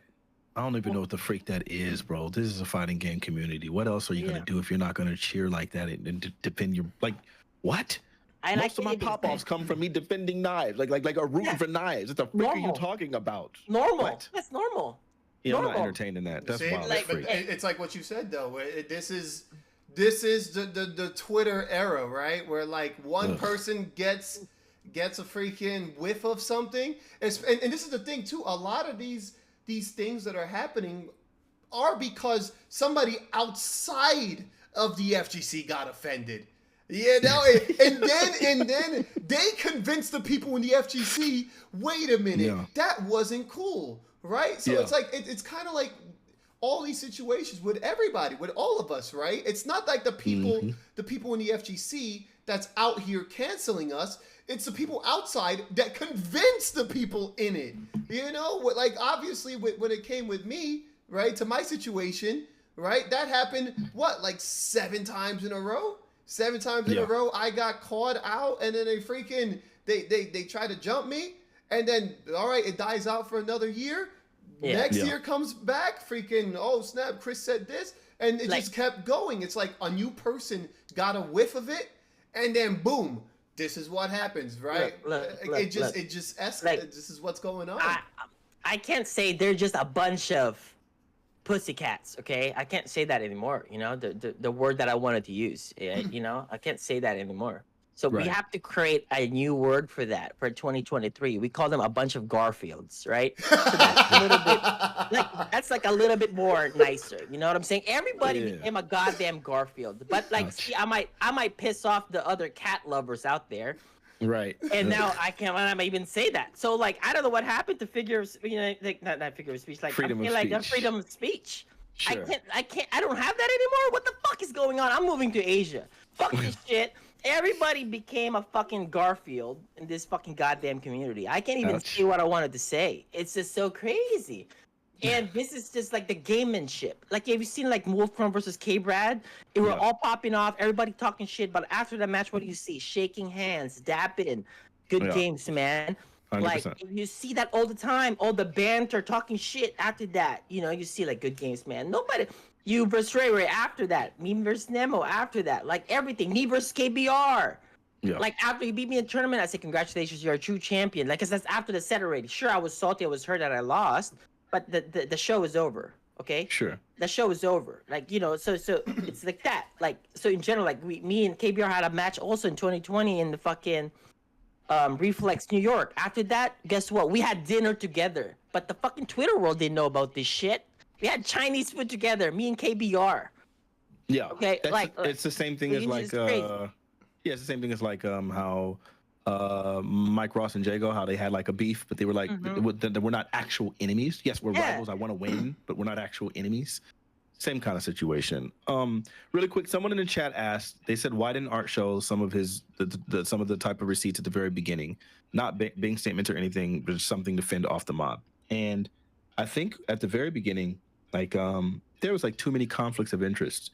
You know, Art originally believed that Matcherino was going to clear his name. And Art, Champ, you also asked me what happened with Matcherino and their statements and so on and so forth. Well, Art from the very beginning, as soon as he made his statement on the same day that Matcherino made their statement, he thought they're going to clear my name. And his statement even reads as follows, like it says, hey, Matcherino is going to clear my name either later on tonight or in a day or two or something, hopefully soon. Because he had talked to Matcherino and was like, okay, well, I'm going to give you guys all the money that, you know, you need to pay out, whatever. And like, should be whole. So then you guys can say everything. You guys have it all. And then they're like, I don't know, because now other people started lying. Once people started piling on and saying, no, I think he's been skimming here, and I think this has been happening. Now Match Arena was like, well, we don't know. Maybe you did skim. We have no way of knowing, because we would have to do look at your PayPal and stuff. And so eventually none of those statements were made. So in his initial stream, he was not trying to throw Matcherino under the bus at all. He wasn't trying to implicate Matcherino at all. He was still trying to defend Matcherino, expecting Matcherino to clear his name and everything to be well. So he was trying to say as little as possible, which is why he was like everything's fine. Everything, they got their money, everything checks out. Like he was just like saying phrases like that because they did. We've proven that now, that on December 30th, the day they made their statement, they got literally every penny. This has been confirmed by the Score Esports. We got the screenshots of it. They got every penny on December 30th within 40 minutes of them making their statement. So he didn't feel like, oh, I need to do any more. He was just like, I'm just going to explain it, and then people are going to hear it and they're going to understand, and so on and so forth. But he's also incredibly nervous. He's like, has the entire internet after him. He's being constantly berated in his chat. So he's seeing like the chat messages of people going completely ham on him. And so at this point, he doesn't know what to show. And he's just, he's just bumbling around. Like he's not prepared. He didn't have exactly what are my talking points going to be. He's just kind of just like talking. So, and I wouldn't say that stream was a panic stream. It was just like what he thought was like the idea of this is what I need to do to make a stream. Rob had been messaging Art and told him like, yeah, man, you go and make this stream. Like it kind of told him to do the stream. So like he thought like, hey, I'm supposed to make this stream. I'm going to do it. I'm going to make the stream. I'm okay, fine. And it was a terrible idea unless you have everything like in a row and you can really explain to people from beginning to end. And I don't think he should be doing it anyway. You're literally dealing with the stress of like some real serious potential loss. Yeah, it was a bad idea. It was a terrible idea. He shouldn't have done that to begin with. And then of course, again, that nigga can't speak to save his life. Brilliant man, brilliant, cannot speak to save his life. You are not the nigga to go and try to defend yourself verbally. Like that's just not your job. That you shouldn't be doing that. So you shouldn't be doing that. So what happened? I guess we sidetracked a little bit. So what happened when you went on the Rob TV thing? So he hit you up. Did he want Arturo to be on it, or was it just going to be like a you and him thing? It was a him and I thing. So this guy Blu-ray, I believe it was, he made an image, and in the image it said like brought to you by Rob TV, and it was a picture of a bear trap. And so he was basically saying, hey, Rob, you were trapping Art. Like to ask him for bank statements at this point when everyone is already like saying, yo, we forgive him. Yo, we were wrong.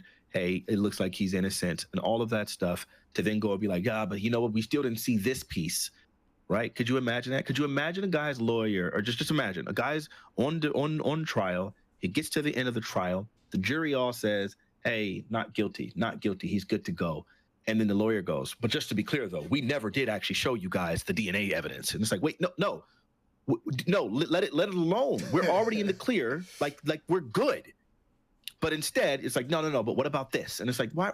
First off, that's crazy. I'm not showing my bank statements. And then second off, it's like, we were trending on Twitter positively. That means that we're on the other side. The momentum is really shifting to him not being guilty. Why bring us back to like discovery, which is what he basically did. And so, so then at that point, he was like, yeah, you think I trapped him and da-da-da-da-da. And I'm like, messing him. I'm like, no, we're not saying you intentionally trapped him. I think you did.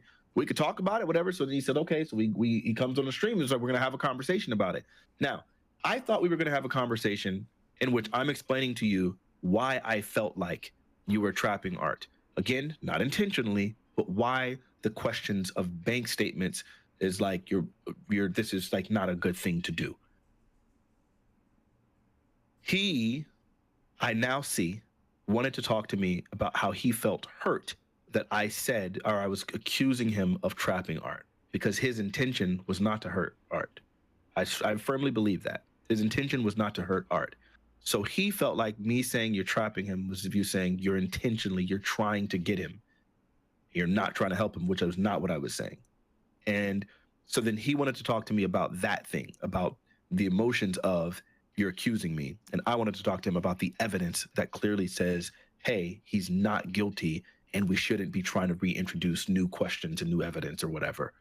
And I think we just mismatched, and so it went ugly. And I was talking chill, like I was chill as freaking in the beginning, and that nigga just popped off like, whoa, I see what. And I was like, what the hell is this? My mind was blown, and the conversation just did not go well. He was like, I felt like I was being interrupted a lot, and he kept over talking me, and he would talk for a long time, and then when I would talk back, he'd be like, you're talking longer than me. And the next day after that, after I put that video up, I went on my stream and watched it, and we timed it. Like, hey, I have an app, and it'll count every time someone's talking. That nigga definitely talked longer than me for sure. And so it was just a bad look, and it was like, yo, I don't know. We just mismatched from the very beginning. And so at this point, I told him afterwards. I was like, because I saw someone, Desmond, Executioner. He posted, and it's not like me and him are best friends or in any capacity. Yeah, definitely right. Last interaction we've had, huh? There's respect there, though. Yeah. I don't hate the guy. I don't feel like he hates me. He hates my gameplay, and he doesn't like me because of one button dash. But it's not like I don't like him as a human being. He doesn't know me as a human being, right? It's all about the game, yeah, for sure. Right. And him having his feelings about the game and mine, right? And so absolutely. When he made a post and he said, I watched the debate between Rob and Fnatic last night, and I don't understand why Rob TV has a following. That's all. That was the post he made. And I realized it was like, freak, I don't want Rob looking like in a bad light. I know to Rob's fans, like, I'm probably going to look like in a bad light because they're going to be biased for him. He was saying stuff like, yeah, I know your chat hates me. And it's like, my chat doesn't function like that. I would never let them just hate a person because I'm debating with them. I do debates all day, so they know not to get invested in that kind of way. No one said they hate him. Literally no one, not anyone in the chat. It's still there in the VOD. No one said anything like that. And so then I was like, hey, Rob, I messaged him and I'm like, hey, Rob, neither one of us got to look bad in this situation. We should have another conversation. We can do it off stream and we can have the conversation. If you don't like the conversation, we don't have to post anything. But I think we can have a conversation and get to the bottom of this in a real way, such that that neither one of us have to be on any bad terms or bad blood or looking bad. And he was like, nah, I'm good. And I'm like, okay, man, I don't know what else to do, right? Like at that point, and you can say, oh, you're just trying to farm content. And it's like, nigga, I'm saying I'm willing to have the conversation with you off stream, and you don't have to put it online. There's no content to be made there. It's just a talk between two people who obviously didn't see eye to eye, because it really did occur to me, oh, he was coming from a place of emotion. Like he was hurt. He felt like we called his name, like put his name in a bad light by saying he was trapping art. That's what he was communicating to me. And I'm trying to deal with the logic of, was this harmful or not? Two different conversations. So I'm like, yo, we could have a talk. Now that I get this, we could get to the bottom of it. And he was like, nah. So I was like, okay, you don't want to have that talk. That's fine. I mean, I'm doing my job. I'm being as straightforward and honest as I know how to be.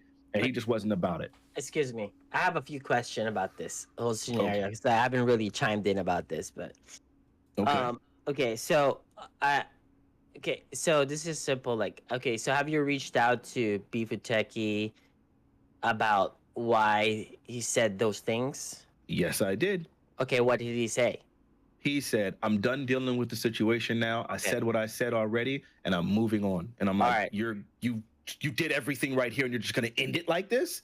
This is kind of gross. So both Bum and Beefuteki and they're just gonna ignore it, right? I assume that this is the plan. The plan is to just pretend nothing happened. Yep. Bum did the same thing. And D Nice would reply, and he was like, hey, I got proof. What about this? Explain this. You did this. And then I was like, hey, here's the breakdown of the math, because you're only talking about Matcherino fee. PayPal takes a 4% fee too. Here's the full breakdown. And then he just went, and people said he went D-silent. And at that point, he never said another word, and now he's not. He won't speak at all. He made a thread about me, like talking trash about Fnatic did this, and of course, the real niggas had to screenshot it, and so I have the screenshots, and I'm like, hey, so you were talking about me, bro? We can talk. Nah, he's not about that life. So everyone, if you notice, all the there was three people, Beefuteki, D Nice, and Bum, who were literally the ones that started all this drama. All of them. Beefuteki and D Nights made a Twitter space, and then Bum did whatever. Now, I talked to Beefuteki before I ever spoke to Art or got the receipts, and I still was able to debunk most of his lies. Afterwards, I'm like, yo, we need to have another talk, because now I got the receipts. Now I know how to call you. Now I know what exactly happened. Okay. He's like, nah, I'm done. Bummed. He blocked me as soon as I didn't go on the whatever. He blocked me as soon as I said I'm putting out this video, and he was just like, all right, I'm blocking you. And he told his stream, you can't say the word Fnatic, and if anyone says the name Fnatic, then they're banned. And he just said like he doesn't want anything to do with the situation anymore. I'm done talking about it. And it's like, yo, you did 6 hours excoriating this nigga, bro. Come on. Okay, so that's that. I guess it's over. But man, now if you think about it, it's kind of hard to trust other people, right? Assuming it's true that like they lied. It's also it's just hard to trust people nowadays, right? Yep. Like even though I have very good relationship with those people, I do think like they're really cool. My personal experience, it just sucks. It's just like I don't know, like regardless of whatever happens now, this sucks because that kind of ruined a portion of the fighting game community in that region because there will be a separation.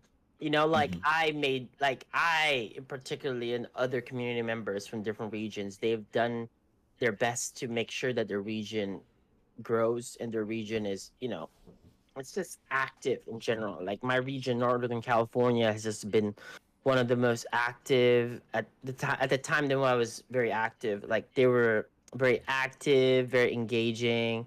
We have a lot of tournaments. There was not a lot of animosity between anybody.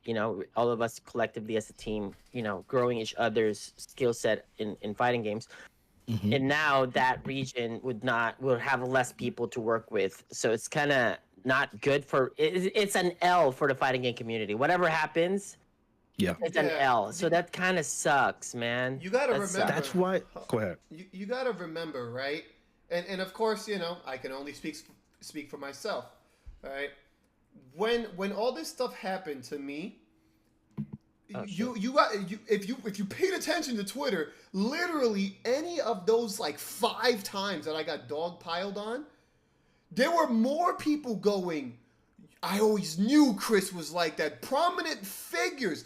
Oh, yes, I've been waiting for people to expose Chris. I've been waiting for him to lose his life. I've been waiting for him to kill himself. I've been waiting for, and it's just that type of thing where you actually truly don't know who is really there for you. You truly don't know who is looking out for you. You truly don't know who, if at any drop of a dime, will turn their back on you.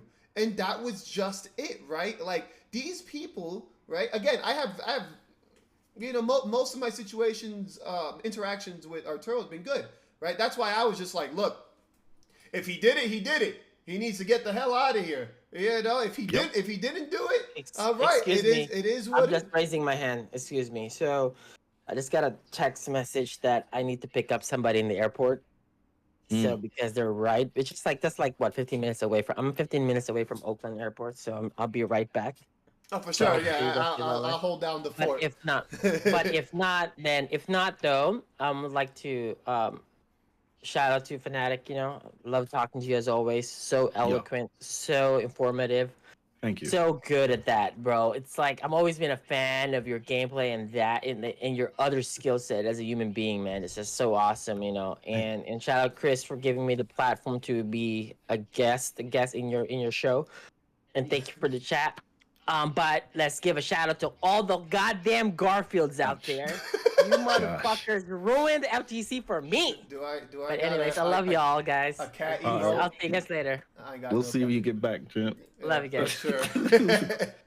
But yeah, that is what it comes down to. Like, bro, it's evil. Yeah, people are really out here, like, just trying to. And I'm not even saying they're actively trying to ruin people's lives. It's just that the amount of clout that you get now, it's like, even like, again, I'm not going to speak on this for too long. I mean, for more than 5 seconds, right? With the Hogwarts thing, the freaking, the Harry Potter crap, right? It's like, hey, if you're not with us, you're against us. So so a lot of people just feel, in a sense, pressured to jump on something or jump on somebody. Oh, yo, did you hear about the Chris G thing? Oh, wait, what happened? Yo, he's racist. I don't think he's racist. You don't think he's racist? You should kill yourself. And it's like, whoa, wait. Yeah. You know, It's because all these situations are so charged, and people need somewhere to spend the energy. And so then it's like, well, I want to direct this energy. I want to get to that person. And then it's like, well, if I can't get to that person, there's another person I can get to him. And they're just looking for an outlet to get rid of all this negative grossness. Someone told me something really poignant today, and I think it's so perfectly valid here. And I wrote it down because it was like, oh my gosh, this is so amazing. They said everyone knows that they've done some crap. So then that means no one is surprised when you accuse someone else. oh yeah, for sure, And for sure. it hit me because I was like, yo, every person has something where it's like, dang, I shouldn't have did that. That was kind of scummy. Even when they were younger, whatever it is, something they could be currently doing. And so when you say so and so did this thing, they're immediately like, I can see it because I'm a good guy. Because everyone's a hero of their own stories, and they know that they could have done it too. And they know that they've done bad things. So it's like, yep, I believe it automatically. So you're already fighting uphill. Yeah, Already. I've noticed that this is just the direction that the world is going to. And again with the whole Arturo thing, right? He's been late lately. He's been doing this. He's been acting a little shady. Again, a little shady. It has nothing to do with what's going on. It has nothing to do with the topic on hand. But that is enough to make people go, this guy's the worst. Now again, I understand, right? I understand that mentality. I get it. But as Champ said, like before he left, he goes, "Hey, like if I was wrong, I will let you know." Right? Like because in your case, right? You reserve your judgment. Me, I'm just like, look, I don't give a damn. If he did it, he did it. If he like it ain't gonna change my life, right? Because I already have a bad viewpoint of life in general, right? So I am one of those guys that goes, hey, he probably did do it, right? Because I like to think everybody, just like what you were saying, is a scumbag. Not even that, just everybody has dirt on them, right? Sure. So that's why, like, at the same time, I also don't believe that a person should lose their livelihood. Right? So it's like in Arturo's case, right? Let's say he did do it, right? I'm gonna be like, look, get him out of here, but he can work. He can work. Yeah, find something else to do. But just not in the same field, not dealing with money if that's the case, right? Yeah, he deserves a chance. He's worked so hard in this scene that regardless of the situation, he deserves time to grow again, to show people that, hey, look, I messed up. I can now do better. That's where at least I'm coming from. At least I know from a guy who's messed up that yes, you can do better. So that's just it. But yeah, continue. Yeah, I mean, I'm just in total agreement with what you're saying, and I think this is one of the issues that I have is that it does seem like cancel culture is really, really bad, and people they're not willing to learn from the situations, right? For example, I don't think I want to say this guy's name because it's really awful to even associate him with this, considering what we know now. There was a prominent person in the fighting game community who I actually appreciate, and he got accused of something incredibly heinous. And originally, as soon as he got accused, it was like everyone just was like, yo, this guy's awful. He's been a problem for a long time. We all need to get over, like, he shouldn't be here. And they were trying to cancel him, ban him from stuff and everything. And then that person was like, yo, I got the receipts.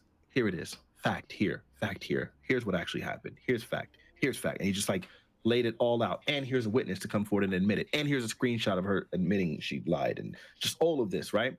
And then that person disappeared and was just like, okay, we never heard from her again. And then everyone finally came back and was like, hey, man, I'm sorry. We shouldn't have just jumped on it like that. I was wrong. And I was like, it's a good thing that they're willing to admit that, but we need to learn. We need to learn. You can't just immediately cancel someone because of an accusation. You have to hear both sides. In fact, before I ever spoke to Art or Art did his stream, there was a tournament that immediately spoke out and banned him. Like, as soon as I looked up the event, and I said, you haven't even heard his side. I would never go to your tournament, and I hope your tournament fails, because they banned him before he even gave his account. But now I'm starting to learn that a lot of these people banned him because of the communications that they had been having with Matcherino prior to everything happening. I think the canceling stuff is really, really absurd. Like, Gutex is another perfect example of like a person that, him and I, there's going to be obviously some things that we disagree with, like that we disagree on. Like, there's just no way around it. Everyone knows my political positions. I start questioning though when it's like, at what point do we say like, okay, so you said something that disagrees with me politically, so I have to cancel you? I don't get, because if I just had to cancel everyone who doesn't agree with me politically, I'm canceling family members, Yeah, like blood relatives, immediate family Gutex, members. Gutex will always be one of the biggest anomalies when it comes to just this topic, right? Because let's be real, right? Him with the duo of Mike Ross, they put this scene on the map. Like you can't actually deny what they have done, right? So, you know, in Gutex's case, right, and I know a lot of people don't like to speak on him because it's just one of those things where it's like, oh, well, he's against vaccines and blah blah. It's like, okay, even in all that case, let's say he's even a Trump supporter and he believes all this stuff, whatever. Why should he just be absolutely just destroyed? Why shouldn't he be able to live and make money? Like why do you just want him to lose everything? This is just a thing that I don't understand. You know? Yeah, it's this hive mind. Do you know that the very first thing that some of those people started accusing me of, they were accusing me of being a right winger. Oh yeah, they were accusing me of being a right winger. I wanted to bring that up, but I completely forgot. I was like, dog, that's just oof. You've seen my political debates, Chris. It's like, what are you guys talking about? So it's like, yeah, I guess it's a right-wing thing to like ask for reparations, right? It's a right-wing thing to say that I actually advocate for critical race theory in school, right? I guess it's a right-wing thing to say that, you know, I'm all for like putting up regulations and stuff to prevent businesses from like, you know, polluting the environment in crazy ways, right? It's a right-wing thing to be like, it's nuts to me.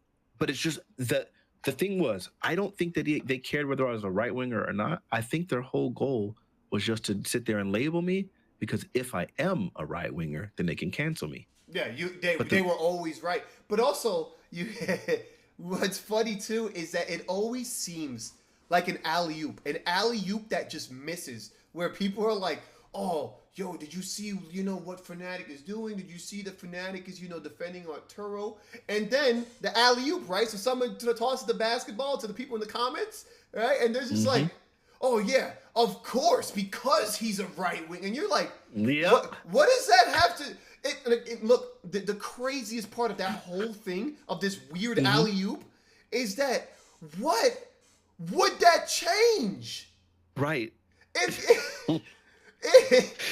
So I guess if I'm a right winger, then the receipt of the screenshot of him having paid out the money to this tournament where they said that he stole it, I guess then that screenshot doesn't mean anything because I'm a right winger. Like, what are we talking about? Right? Or nothing like, to do with anything. It's a non sequitur, but that's the thing that really bothers me, is because I'm telling you, these are the kinds of things that they will do. And someone said, oh, Fnatic is the worst kind of bigot. And I was like, bigot against who? Who am I bigoted towards? Can you tell me? And it's like, they couldn't. Because I have, again, 2 years straight, 2.5 years now, of literally nonstop political discussions and debates. So if I'm a bigot, somebody would have some footage of it. And they went through all of my channel, all my YouTube, and couldn't find anything. It was gross. You want to know something else? This is a complete digression back to the Arturo thing. Something that really bothered me. Everyone was so concerned about the idea that he might have done something foul. Why did no one jump on board when we're talking about the fact that he was exploited for his labor and continued to work for the FGC for Matcherino for a year without getting paid? Yeah, no one wants to talk about that. Look, this is just one of those things where, and I always say this, right? And I even, it was one of the comments, right? One of the comments that annoyed me, right? It was on one of my videos, and I forgot exactly word for word, but it's just something like, oh, Chris G, you know, he mentions money. And I'm just like, look, what you don't understand is that people deserve to make money if they are working. Like even in the case where it's like streamers, right? No one talks about how streamers get their money. You think they just poofed with it? No, people gave them the money. Viewers, stream monsters, all that type of stuff. They gave them the money. So it's like in Arturo's case, right, where it's like the fact that like none of these people are supportive of the guy. Literally bringing his goddamn setups to these places. And they're like, yo, like, what do you mean he wasn't getting money? Why wasn't anybody paying him? Or, you know, it's like, wait, you do realize that he gets paid from you guys when you guys show you support. It's literally just like being a streamer, like your favorite streamer. You give your favorite streamer the $5 sub. It's literally the same thing. How do you think? You think when he shows up to these tournaments that they're giving him $2,000, $10,000? Like, what makes you think this whole operation works when we all work together? That's the whole thing. That is my point, Chris. My goodness. And see, it's so nuts because, so, you know, like family and people have seen some of my content. They're asking me like, what's going on? And I'm like trying to explain it to them. But there's so much stuff that they're not going to get. And one of the things you just mentioned right now is, I think, the most important point. It is about a community. It is about working together. Like, you know, it's not like everything is set up. Half of the freaking not the referees, the people who run the brackets, right? Yeah, in majors. The staff, right? Bracket runners. Half of those people are doing it for free. Yeah. They're just fighting game players who are older and are like, you know, I just still want to support the scene, so I'm going to help. Mm-hmm. Half of the staff in these events are free. Excuse me. Let me correct you. 90% of all tournaments do not get paid. Static Gorilla, do you get paid for running things when you run it? He's in the chat right now. Static Gorilla, do you get paid hard cash, dollar signs? No, like what you? I've seen you do some. You've never ran brackets? I've seen you commentate and stuff like that as well. Did you get money for that? Yes, no, maybe so. I'm putting him on the spot, but you know. But he got a raffle. Okay, well. So that's my point, right? So this is where it gets really ugly. Because I mean, like, you got to just follow where I'm going, all right? Think about this, okay? We have a community. It's always been a grassroots community. There hasn't been a whole lot of money. It's really like one giant pool of money from within itself that's all circulating around, right? Like, players and people are like winning money and stuff like that, but then like they start trying to run tournaments and things like that. Then you have the tournament organizers and they're running events and they're getting sponsors to pay them money and stuff like that. But ultimately, like, they're paying for the events themselves and stuff like that. And so then you have these staff and people who are contributing to the scene, hoping that it'll grow, hoping that it'll expand, and all this money is circulating. Now you got Arturo, who's behind the scenes at pretty much all these tournaments doing stuff, right? For example, when I ran that money match with Desmond and I was getting clapped in that money match, there was a point in time where the stream was not picking up marble. Art runs over there to go do that. Did he get paid to try to fix that setup? No. Was he supposed to be the person that's doing it? Like, no, that wasn't his job. It's just he's doing it. And you always see it. You know what I'm talking about, where Art's like running around doing stuff behind scenes, running brackets over here or running whatever. Oh, this thing is going down. Let me go try to set it up. Let me switch the consoles since we're switching games. Just always doing a gang of work that he's doing for free out of love for the community. Meanwhile, you see all of these thousands and thousands and thousands of dollars and stuff that he's donated to these pots and stuff like that. And one of the craziest parts is people keep on saying stuff about how, yo, man, it doesn't make sense. Like, Art is over here and he bit off more than he can chew and yada, yada, yada, yada. And then I always think to myself, well, in reality, the tournament organizers bit off more than they could chew, because there's been so many situations where streams go down or the equipment fails or things like that happen. And then Arturo is the guy that just goes over there and does the work and is the solution, and he fixes it. And it's like, if he wasn't there, you wouldn't have known what to do. Your event would have gone down, and we would have been talking trash about how bad this event was, that the finals weren't captured or whatever the freak. But because Arturo's always there to lend a hand and always do the work, now we get to say, oh, this is a really well-ran tournament, because you have this guy for literally no money going and helping. I don't think there's a tournament organizer in existence that would make the statement that Arturo has never contributed in any capacity to my event. Like, it's just not a thing. And so then to me, it feels like for us to keep saying Art bit off more than he could chew and not realize the amount of people that were putting work on him for events that he wasn't getting paid for, that he should have had nothing to do with, that they weren't running themselves. They bit off more than they could chew, and they leaned on Art to cover that up. Yep. It's gross. And meanwhile, this dude is doing all of this stuff and it instantly canceled after years and years and years of sacrifice. And it's just, and the crazy part about it is, I get it. We want to move on, but then it's like, wait a minute. The people who came forward, those 3 horsemen, they're going to just ignore it, move past it. I'm not going to apologize. I'm not going to address it again. I'm just going to move past it. Yeah, that is wild. That's the crazy thing, right? And again, I have... this is no bad. I'm not coming from a place, of badness. But when it comes to those 3, it's just weird that it's almost as if they're just ignoring it, like purposely ignoring what's being said because they still believe that he's bad. I think they still truly believe it, and I'm like hoping that maybe one day, they come around. Because again, it's just one of those things where you're going to run into him. You're going to run into him at a tournament. You're going to run, and same thing with me, right? I've run into these people that have, said these type of things about me, and they're just, oh, hey, how you doing? They're going to still say, hey, they're going to still jump on his streams. All these people that said all this stuff, they're going to be like, hey, can I play next on there? It just, to me, it's just insane. People don't understand the amount of damage they have done. The damage is there.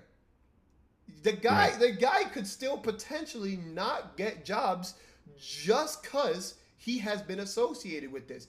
I know damn well I haven't, nobody wants to work with me in a sense because of, oh yeah, you have done bad back then, so people are still looking at the situation like, yeah, Arturo's just done in general.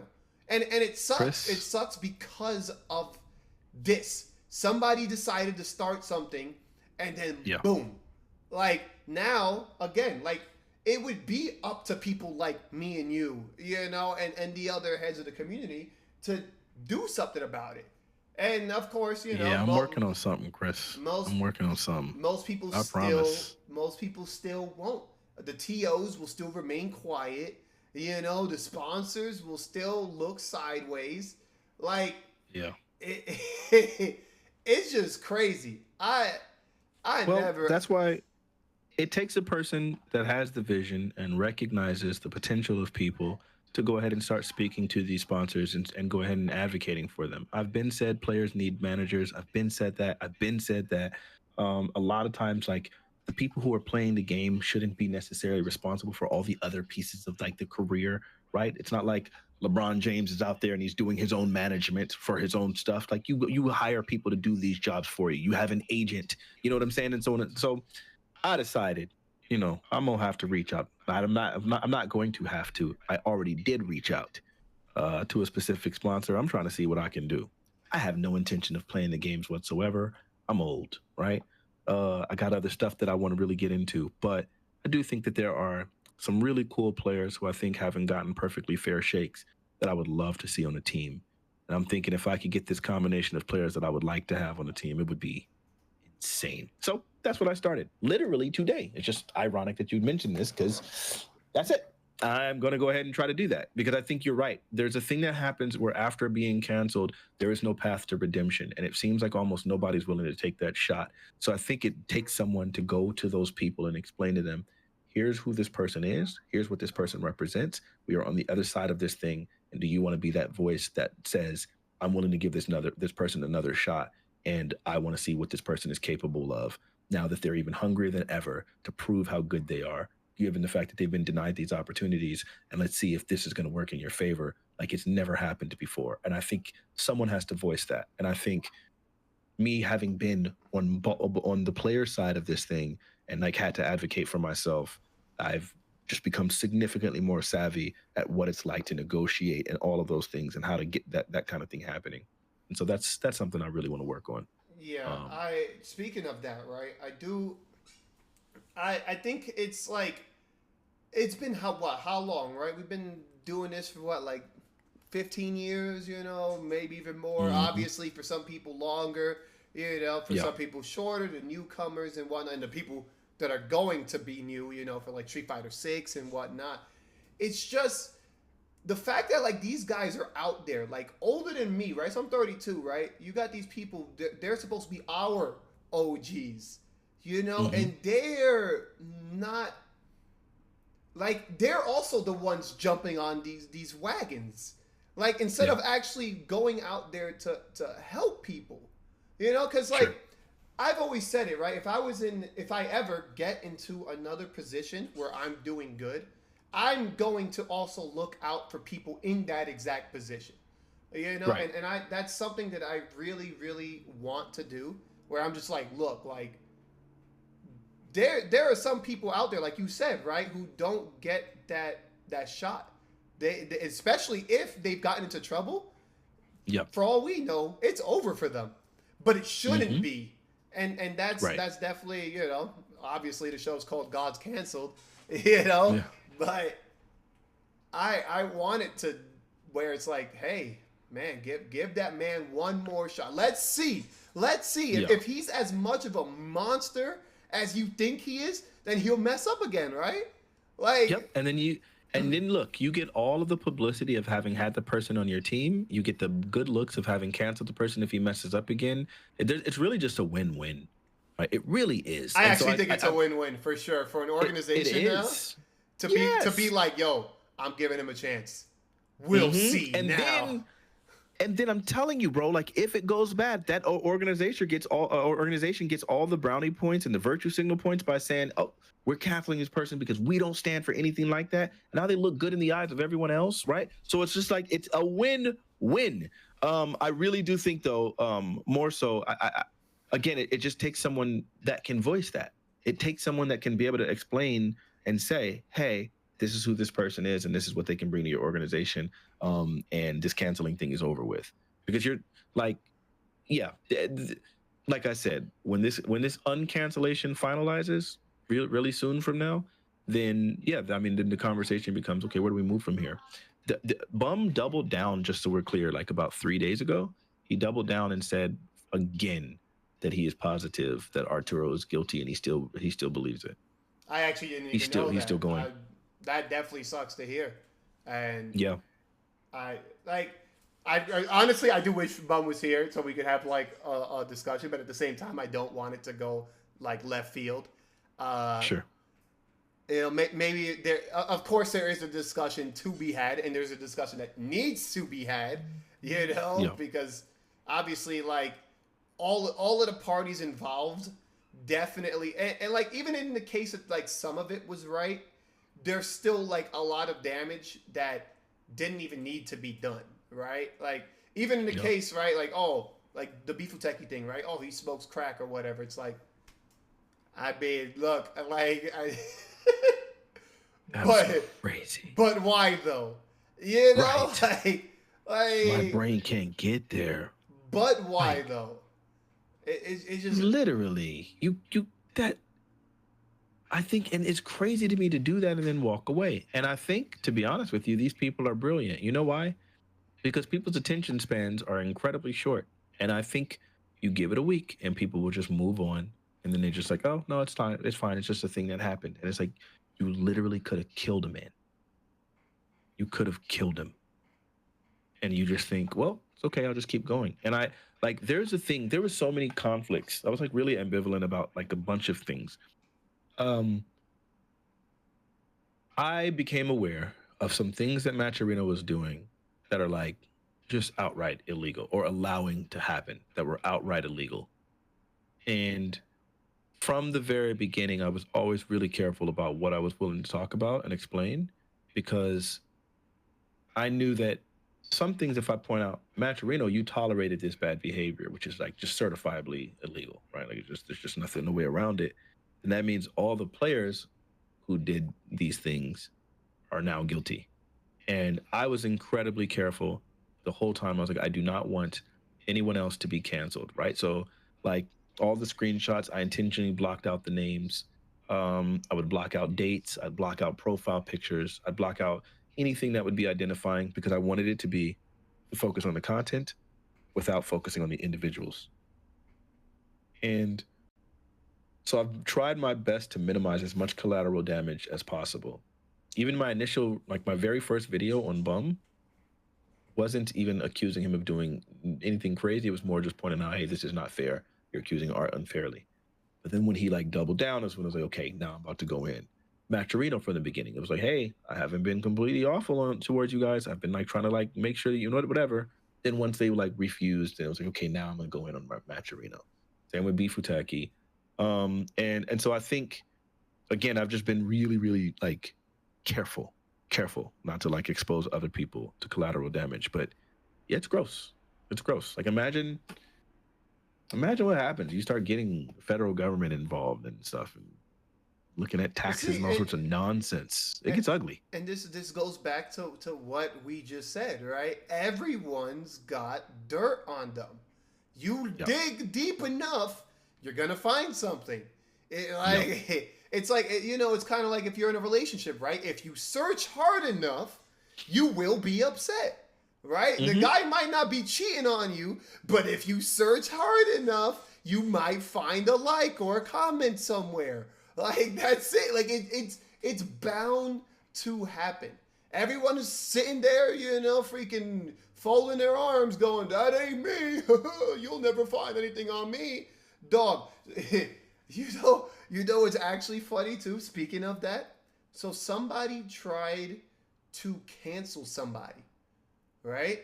For on EG. Randomly, right? And you want to know how I found that out? It was because somebody else tagged me in that comment, right? And they're like, oh yeah, you know, this is kind of like what happened with Chris G, you know, blah, blah, blah, blah. It's like, but if EG did that to him, they kind of have to do it to the next person, right? So the context of that is somebody pointed out that a person said it's a bunch of racial stuff, right? I don't know what was said, nor did I care. But apparently it was said when he was like, what was it, like 15 or something like that?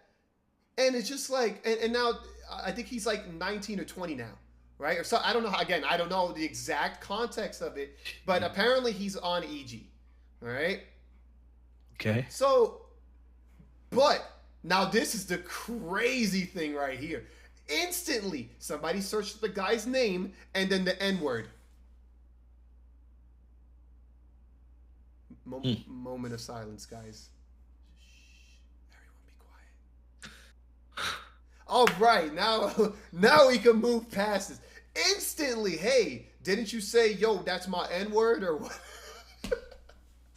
Instantly. Now, so that guy wanted the kid to be canceled for something he said when he was 15 years old and I think like through 17 or something like that, right? And it's like, now two things you have to pay attention to.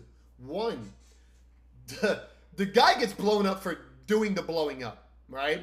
Send that guy out of here. Pack him up, ship him out. Yep. We don't ever need to see or hear from him again, right? Right. Hypocritical at his finest, right? But the second thing is, the guy who tagged me brought up a good point. If EG was willing to drop me for something I said years ago, would it not make sense considering that, hey, we stand for diversity and some other stuff, right?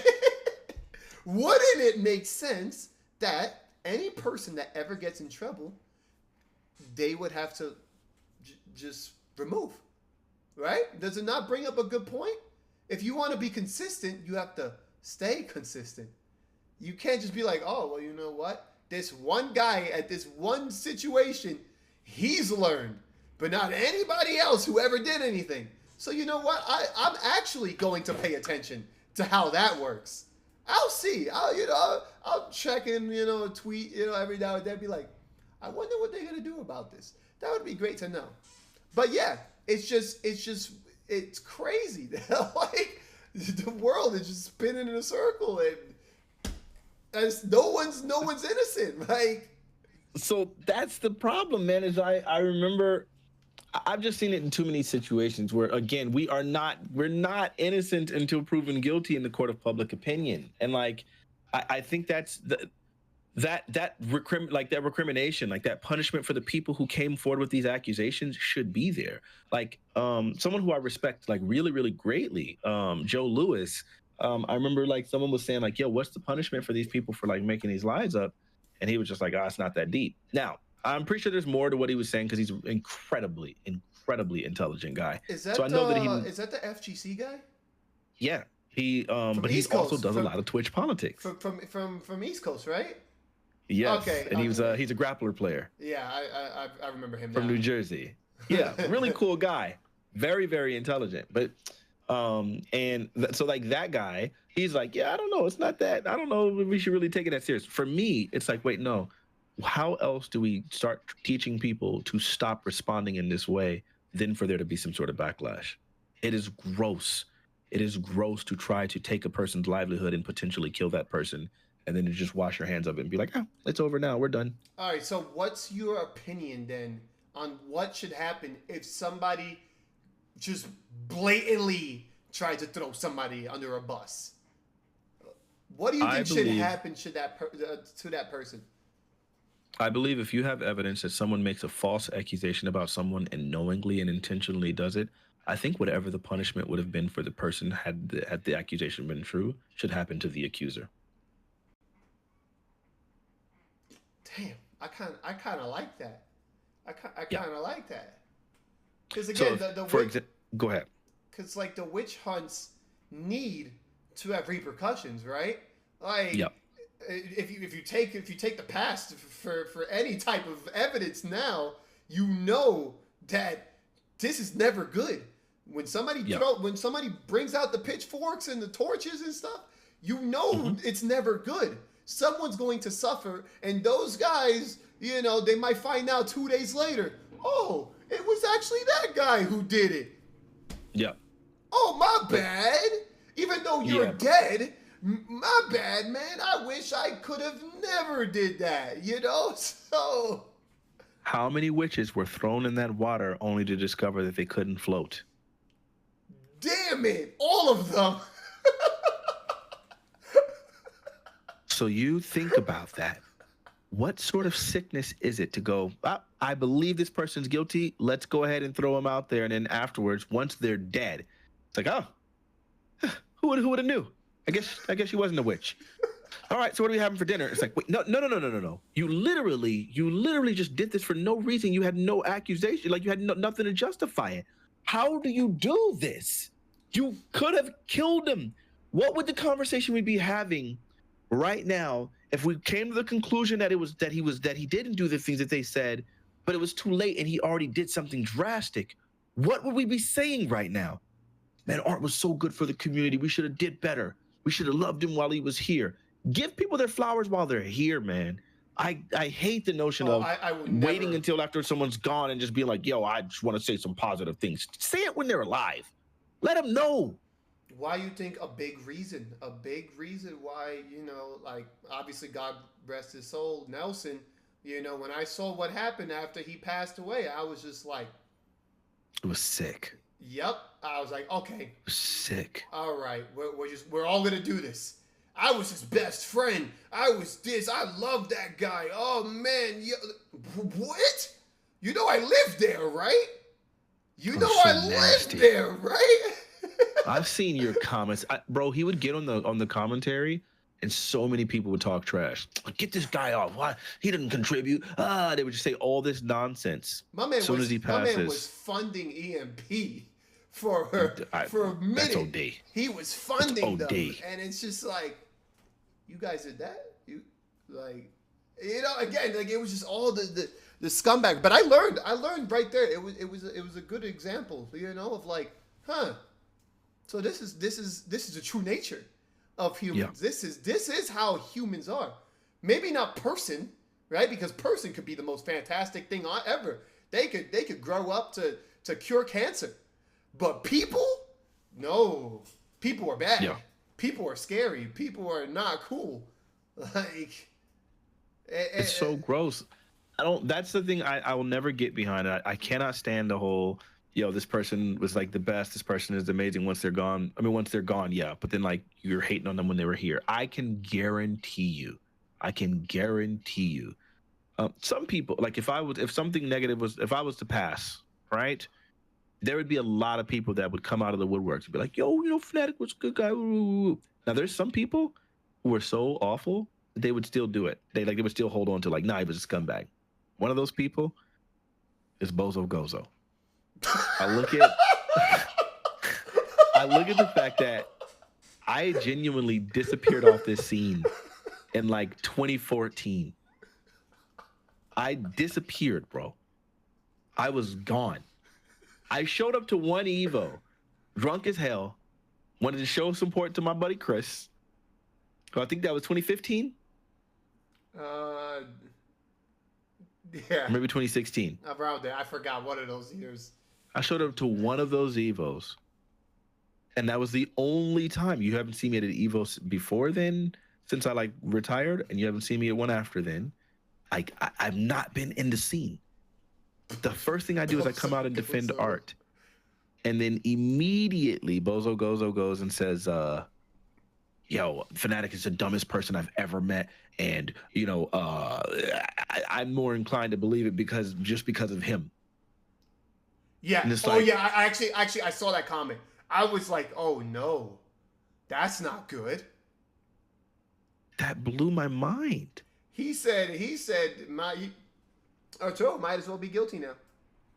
Yeah, that's, how do you do that? And then again, like you said, the right winger thing. It's like, yo, what does that have to do with like whether or not he's guilty? Number one, not to mention the fact that it's false. I'm not a right winger.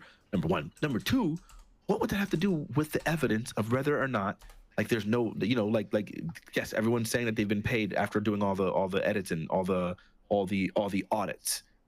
So it's like you got all these people that ran these events and they're just like, I did a full audit of every event for a whole year, and everyone got paid every single penny they were supposed to. It's like, okay, well that's gone.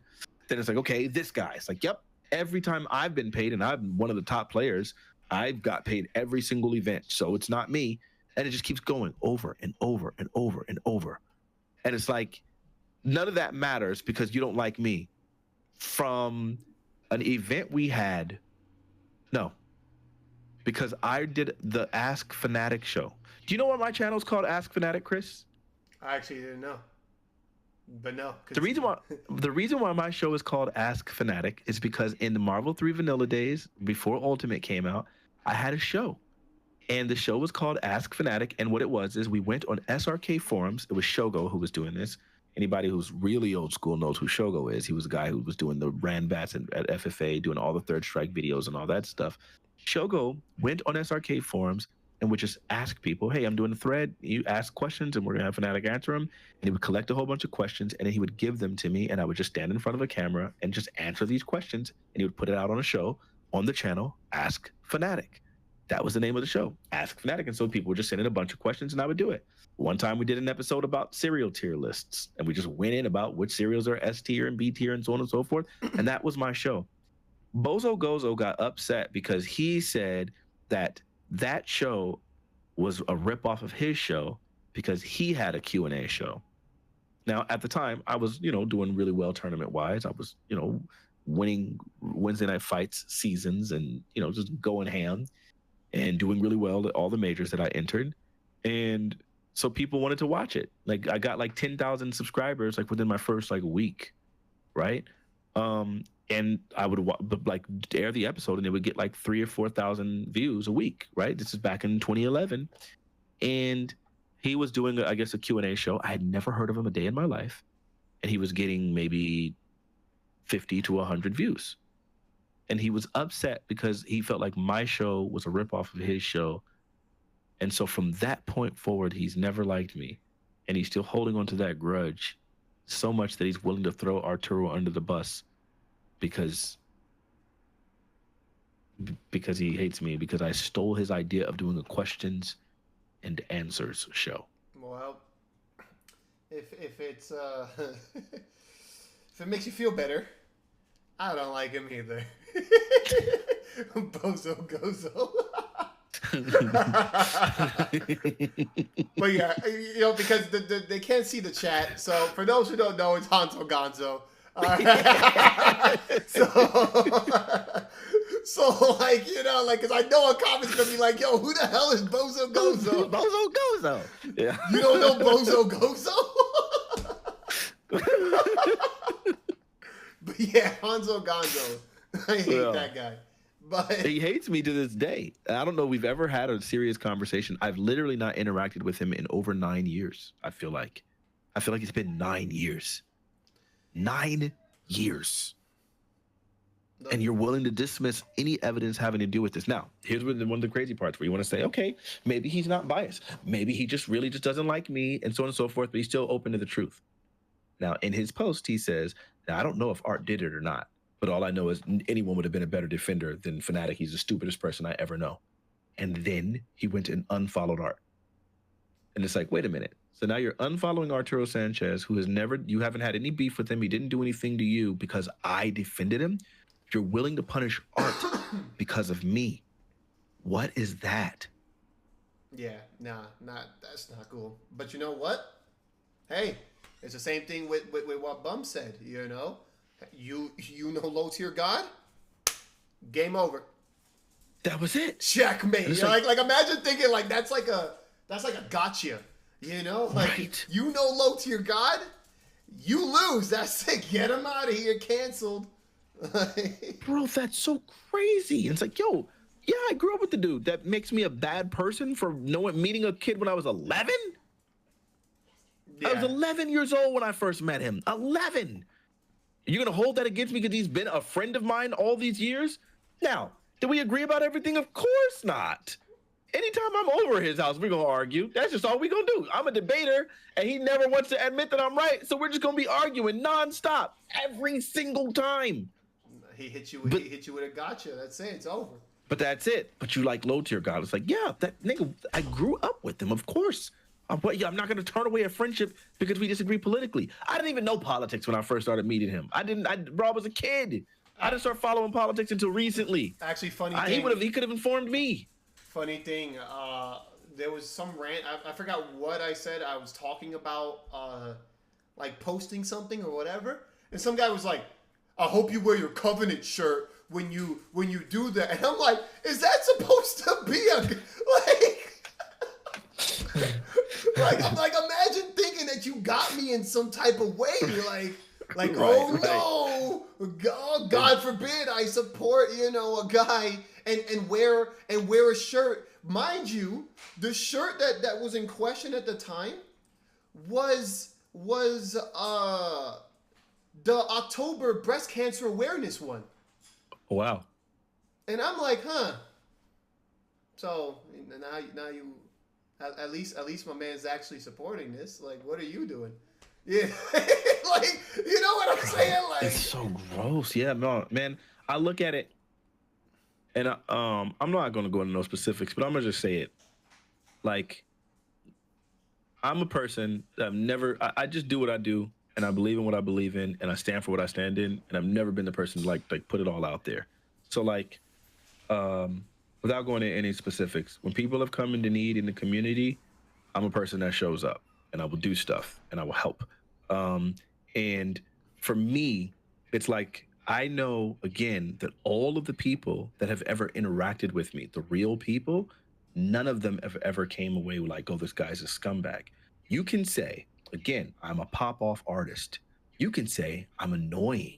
You can say I can get cocky when I'm like actually playing a game and I'm that nigga. I mean, you're gonna hear me pop off and suck myself. I did say. And then 100%. we continue to play. Yes. I am that guy, but I'm not a scumbag. So for someone to say I'm willing to write off this person's innocent because this guy because he's defending a person standing by his integrity. I just don't know where you like. That means that we haven't learned. Arturo recently, he said something. He made a post, I want to say 2 days ago, and he was like, "Yo, man, we should do a crowd fund for Fnatic." That dude defended me. He went above and beyond, put in all this time, and I made it crystal clear. I was like, "Yo, if I was to get any crowd fund, I would give literally every single penny to Arturo, because I know what that person went through. I don't really need like money to do what I did. I feel like I just did the right thing. Like that's fine. He's the one that's in need. He's the person that they should be sending some sort of monetary apology to." People immediately jumped down his throat and were like, "We can't trust you with money. You shouldn't have any crowdfunding or anything like that." And it's like, one, he didn't get accused of stealing. Like, there's no accusation of stealing whatsoever. So the only thing we got is delinquent, being late. Okay, number one. Number two, he didn't even ask for himself. Number three, and then they said, "Oh, why are you like relying on the community anyway?" And it's like, how long has the community relied on Art? How much has he done for the scene? I still, like I said, they don't understand. People still think I'm rich. Like people think that I'm just like this wealthy guy who like, why do you think any of this happened? Half of what we did, we paid out of pocket. Like when I do these events, when I help people out, when I bring people over, when I do all this stuff, it's all free. People don't understand all this stuff. It's all free.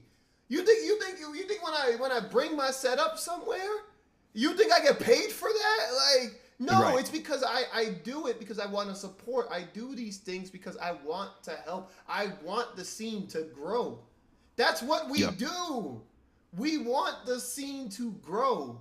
Like, you think when we house somebody that they're paying us for it? Like, no, we're just doing all of this stuff for the kindness. Like the same way these people have showed me, you know, when I moved and they helped me and I didn't give them a dime, you know, like obviously I tried to buy drinks and whatnot. I was like, hey, I'll buy food and whatever. Like I get it, you know, they did it out of the kindness of their heart. Like obviously I don't got the money like that.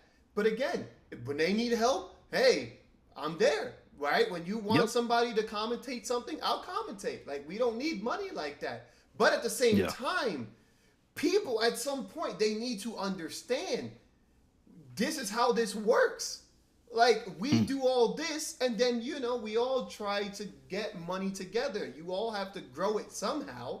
When was the last time you saw a big sponsor? I can't remember. I actually stream. When was the last time you saw a big sponsor? When did that happen? VXG? Yeah. Well, the FGC has gone out of its way to kill a whole bunch of sponsors. Chris, there was a really huge sponsor.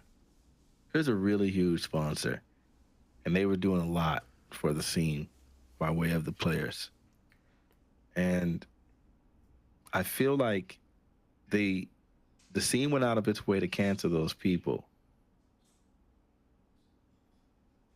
I just feel like we've shot ourselves in the foot a whole bunch of times. But it's never too late to right that wrong. You can always go to pdp.com and use a promo code AGE for that. No, I'm kidding. I'm kidding. I'm just saying that was a huge sponsor. This is the name of the episode. But you know what? Before that was a huge sponsor, bro. That was huge. It was huge.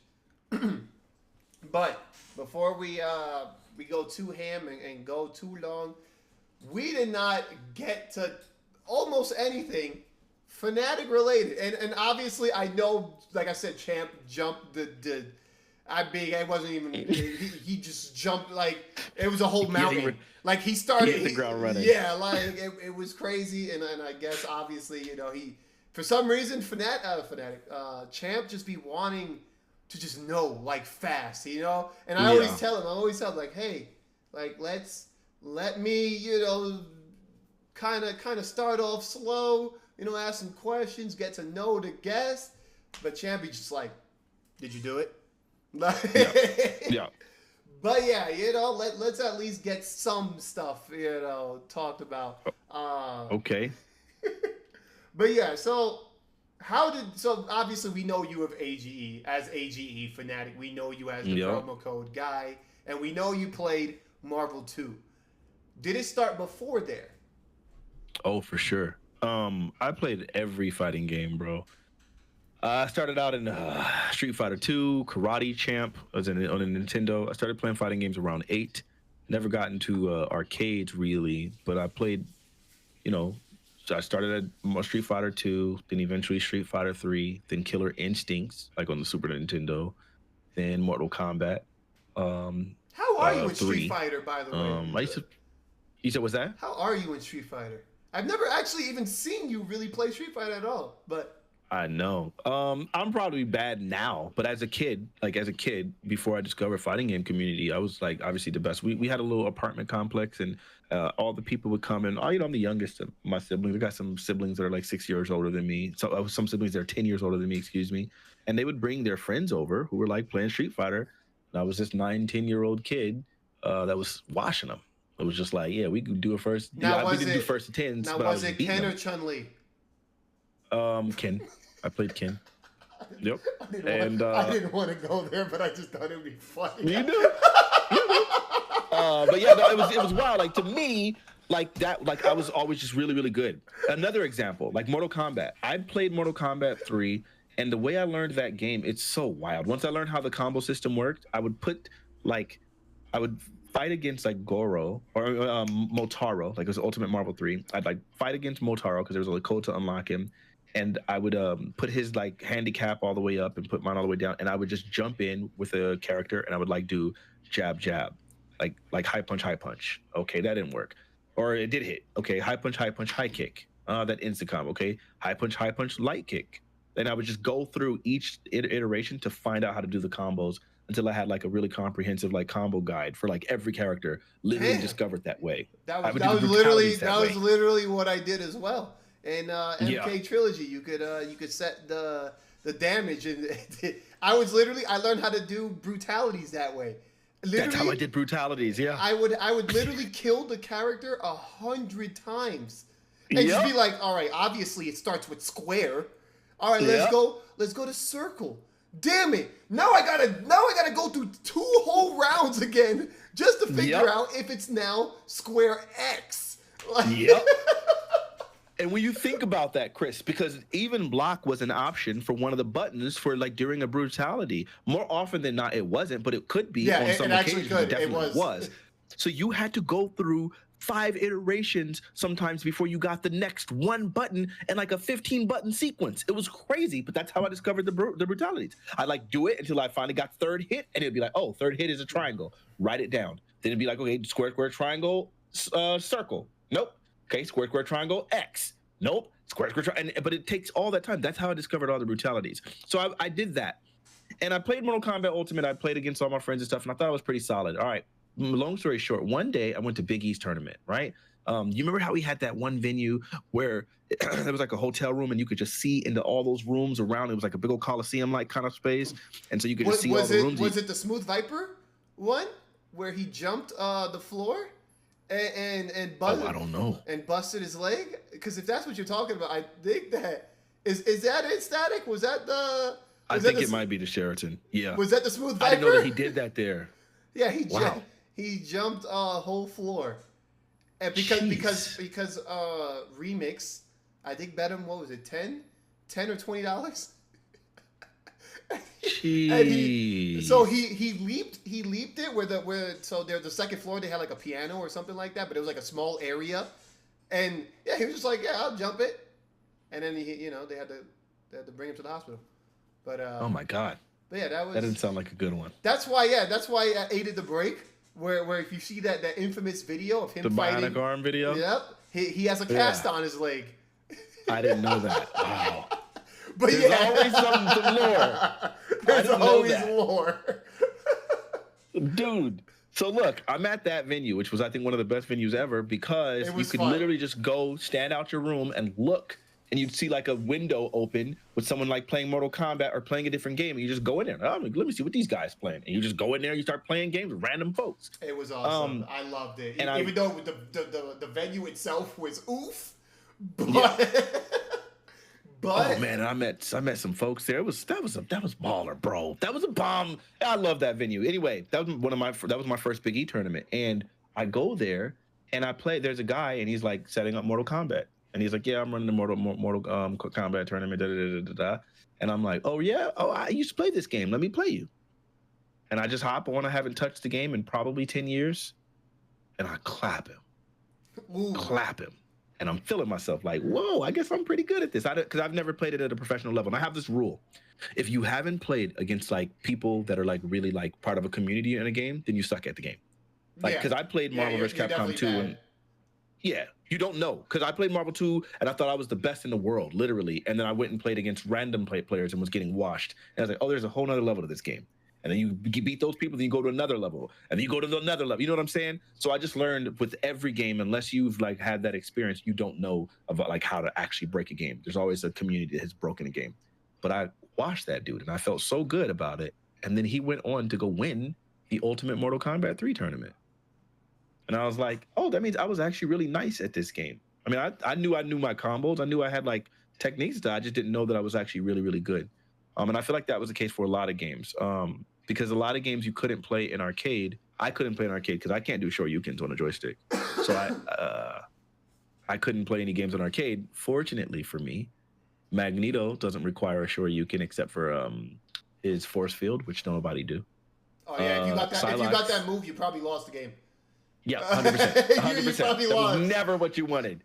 Storm didn't have any Shoryukens. And neither did Psylocke. Her DP was a side spin. Yeah. It was a quarter circle. So that meant like I could play a game because I couldn't do DPs. So it was like I need to pick characters that can't do it. Unfortunately, none of those three characters do it. That was the only reason why I could play Marvel on a joystick. But I was like really good at games. I would play them on console, and I would like do pretty well. But yeah, it's just one of those things that I never actually like. I didn't put once I got competitive with Marvel. Because I'm such a combo guy, I never wanted to play anything that wasn't really combo oriented. Okay. But I mean, I guess I'm feeling myself. I genuinely believe any fighting game that I put the time into, I would actually be ridiculous. For sure. I think I do have good fundamentals. I think the thing that I've seen with you and a lot of the other players that I've seen like actually play and be good at things, you have a good way of learning. Like and it's also a mindful way of learning, and this is like I've been playing King of Fighters a lot lately, but a lot of people I noticed that they're learning the game very horribly, and King of Fighters is not the type of game that you mess around in, like you can see King of Fighters is one of those games where you can see if somebody even has the potential, because it's so like it's so ham, it's so fast. But you have to have the reactions. You have to have the execution. You need to know when and where to push buttons because it's so chaotic. But, you know, like I said, most people, they don't get it. They're not paying attention to the bigger picture. So, you know, like, again, like I see people like you know, Justin, Champ, and, you know, like a handful of people where like, he's making sure that what he does is the smart thing, is the right thing. Even if you don't have the biggest know-how of what to do, at least you know, like, okay, there is an answer for this, you know? So it's like, it's just one of those things. It's like, yeah, like I've seen you lab and stuff, and like you're good at it, you know? Yeah. Thank you. Another thing I wanted to mention is before you played Marvel 2 like professionally, right? Before you did your big money matches and stuff like that, were you doing music before or during or afterwards? Oh, I've done music my whole entire life. So it was funny because like I would do when I first started going to FFA. I didn't have any. I had no bills, no nothing, and all I had was this little car. And it was an old bucket. Car was as old as I was, literally. When I was 18 years old, legitimately, it had been my grandmother's car, and then but then she had sold the car or gave the car to my aunt, and my aunt sold the car to me for $300. Nice, nice. I would drive that car 50 miles, 4 to 5 times a week to go to FFA, and I would just play my little music. I had a music gig, and it was like they pay me a gang of money to just play the piano, and I would just use that money at the arcade, and I had no bills, so it was just like it was the dream. But music was always like the thing. And my family really hated me playing fighting games because they felt like I was supposed to do something with music. And it was like, oh, it's a waste of time. Like, you're supposed to be doing your music. And that's what you're supposed to do, and so on and so forth. And so I always kind of kept my family like away from fighting games. They never knew much about it. They just knew that I did it. But it was always like an independent thing. But music was always like my goal. And my mom, she was always putting it in my head. I remember there was a tournament I got washed at, and my mom was like, she was like, Lauren, remember, you don't have, you have other things to fall back on. You still have music and stuff. Like, you're not dependent on these games like other people. Like, she was always, no matter what, trying to remind me of that. Like, it was just like they knew I was supposed to do music. I mean, so like, it's been there. In an interesting sense, right? Like, it's all, not even saying that you have something to fall back on, but seeing that, like, you have another skill as opposed to the skill, like, you're currently, like, trying to, like, hone. And, obviously nothing beats going to tournaments and the feeling of winning. Nothing beats that. Like, if you guys don't understand that, one day when you win and you keep winning, or, you just keep going to these tournaments and stuff, like, that feeling is insane. The feeling of people clapping and stuff like that. So, like, it definitely, it's definitely awesome, that you were able to have, like, two skills. You can see my piano right next to me. This is definitely, and I've told you, I do want to learn the piano. I do want to have more skills, just learn in general. And yeah, like, I mean, obviously you're already ahead of me, but I'm hoping to at least become like competent. And Chris, let me teach you. I told you, man. I can teach you online. I need you to guide me like you did at tournaments. All right, I need you to put your hands over my. This button, use this. Yeah.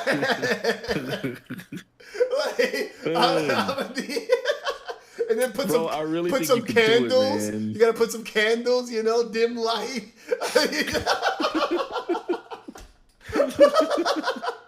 Bro, Chris, you gave me the shot, nigga. I swear, bro. I'm a great teacher. I'm not trying to feel. I'm telling you, I am an amazing teacher, because for me, listen, my favorite thing to do is to learn. It didn't have to be like literally anything, right? Like, music was incredibly fun for me to learn. It was like so important to me to learn. It felt like my purpose. Fighting games were fun to learn. I love breaking apart an engine and finding out all the nuance. I just like learning. But the thing is, for me, is that I remember all of the various steps in the progression I went through to learn. So whenever I teach someone, it's like, oh, I just know, oh, okay, I'll teach you this way first, because it was whatever. Because of how quickly I learned it, I know that this is a very fast method of learning. And I've taught people, like, I'm saying in a year, that like can play classical pieces in a year. Like, I mean, better. Like, it's just nuts. And I really do think I'm a particularly good teacher, especially for people who are adept learners. And I think you're obviously an adept learner, bro. I'm telling you, you can become a beast in no time. All right. I promise you. I'll definitely hit you up. Probably not today, but I'll hit you up tomorrow. Maybe we could actually set something up. But yeah, you see, this is why we have these conversations. So maybe somebody could help somebody else. You never know. So, but yeah, so what was the church thing like always? So when you were you playing at church already, or did that come later? I started playing at churches at 18. So like my 18th birthday, I started. So from 2002 to 2007. How'd that happen, by the way? My mom had this guy. He's a family friend, but she calls him her brother, because he's just been there for us and our family and all that stuff. And he knew I was a gifted like pianist as far as my ear was concerned, but I was trash at gospel music because I didn't grow up playing gospel in church. I was a classical pianist at the time. And one day he called me over, had me test out his keyboard, and was like, hey, would you want to play for my church? And I'm just thinking, yeah, of course I'll play for you. I'm going to play for you for free, right? Like, I'm just thinking like, yeah, I'd play for you. Like, I just love doing music. And he is like, I'll pay you. And I'm like, pay me? You're going to pay me to play the piano? What? Now, I've been playing the piano my whole life, but I've never gotten a dime for it, like not in this kind of capacity. So lo and behold, he paid me and everything was good. So we played the piano. Everything was good. We did that. And it was and so then, yeah, just he started training me because he was like, yeah, you got to learn this style, this gospel. And he used to play for his church. And he was like, I don't want to play anymore. I want someone to play. And I think you can take it to another level. And it took me a while, but I would say maybe like 3-4 months in, I was like, good. And then it just kept progressing and progressing because it was a totally different style. So I did that for 5 years. So if you do the math, from 18 to 23 years old, it's from 2002 to 2007. 2007, I got top 8 at Evo. Thought I was hot stuff, and I just didn't feel like playing it. You were living the life, right? Like, I thought I was. You were feeling high. I sure was, and I made a terrible decision and quit those fighting games. Yeah, but I quit. I quit fighting games. I'm sorry. I quit the church. That's what I did. I quit the church. I quit music games, and I was like, I'm just gonna go all out in fighting games. And I just I moved to Texas, lived there for a year with this whatever, and then got top 8 at 2008 Evo, and then moved from Texas to Vegas. The $50,000 money match happens, like that 2009, late 2009, early 2010, and then Marvel 3 came out, and I was like, that's what I'm doing. I'm playing fighting games, and I'm gonna get sponsored. I just believed, and I just like, I'm just gonna do this, and that just became my thing again. And I quit music because I really thought fighting games were like gonna go somewhere for really, really well for me. And I also felt like I wasn't quitting music overall. I was just quitting playing for the church because it just got to a point where I didn't want to do it. It was every Saturday, and I hated like giving up my Saturday, like, and I had done it consistently. So eventually, I started just really putting all my energy into fighting games. But I always knew music was going to be a thing. So, for example, the final round that Kusuru won, I was supposed to go to that final round, but I ended up not going because on that same weekend, I had like won this talent show, and they were going to let me play at the African American Museum in LA. And it was like, and they were going to pay me to do that. And I was like, yeah, I could go pay a bunch of money to go to this tournament, or I can literally go do this thing and pursue this music. And so there was just no choice. I got to do the music. So that's why I didn't go. That's definitely pretty awesome. One thing that you mentioned it as well, that I've always thought was really cool. And when I saw you randomly do it and how good you were at it, I was like, kind of like, what the hell? Was when you played Beat Mania. Oh, yeah. And I was just like, when did this happen? How? Like, because that was when I was like kind of like going ham on some rhythm games as well. You was going ham on DDR, doing 15 and 16s and nonsense. But I've always liked the other rhythm games. But like when I first saw you play, I was just like, what in the hell? And all you hear is like, you know how like for those who don't know, if you ever pay attention to how like people like hit like sticks, you know, when they're playing games and stuff, how you can hit a button presses. Beat Mania is like 3 times more, and all you hear is click, click, click, click, click, click, click, click, click, click, click, click. It's just like the funniest thing. Is that actually your favorite rhythm game? You said, is that my favorite rhythm game?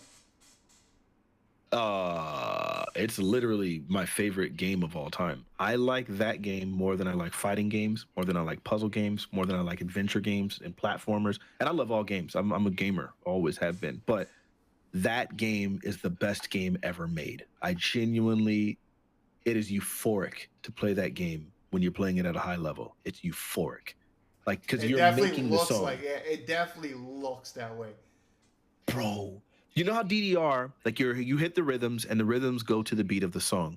Well, with Beat Mania, you're hitting the rhythms and you're hitting the notes, but you're making the song. Like, if you don't press the notes, then the melody doesn't happen, or the bass drum doesn't happen, or whatever. So you're making the song.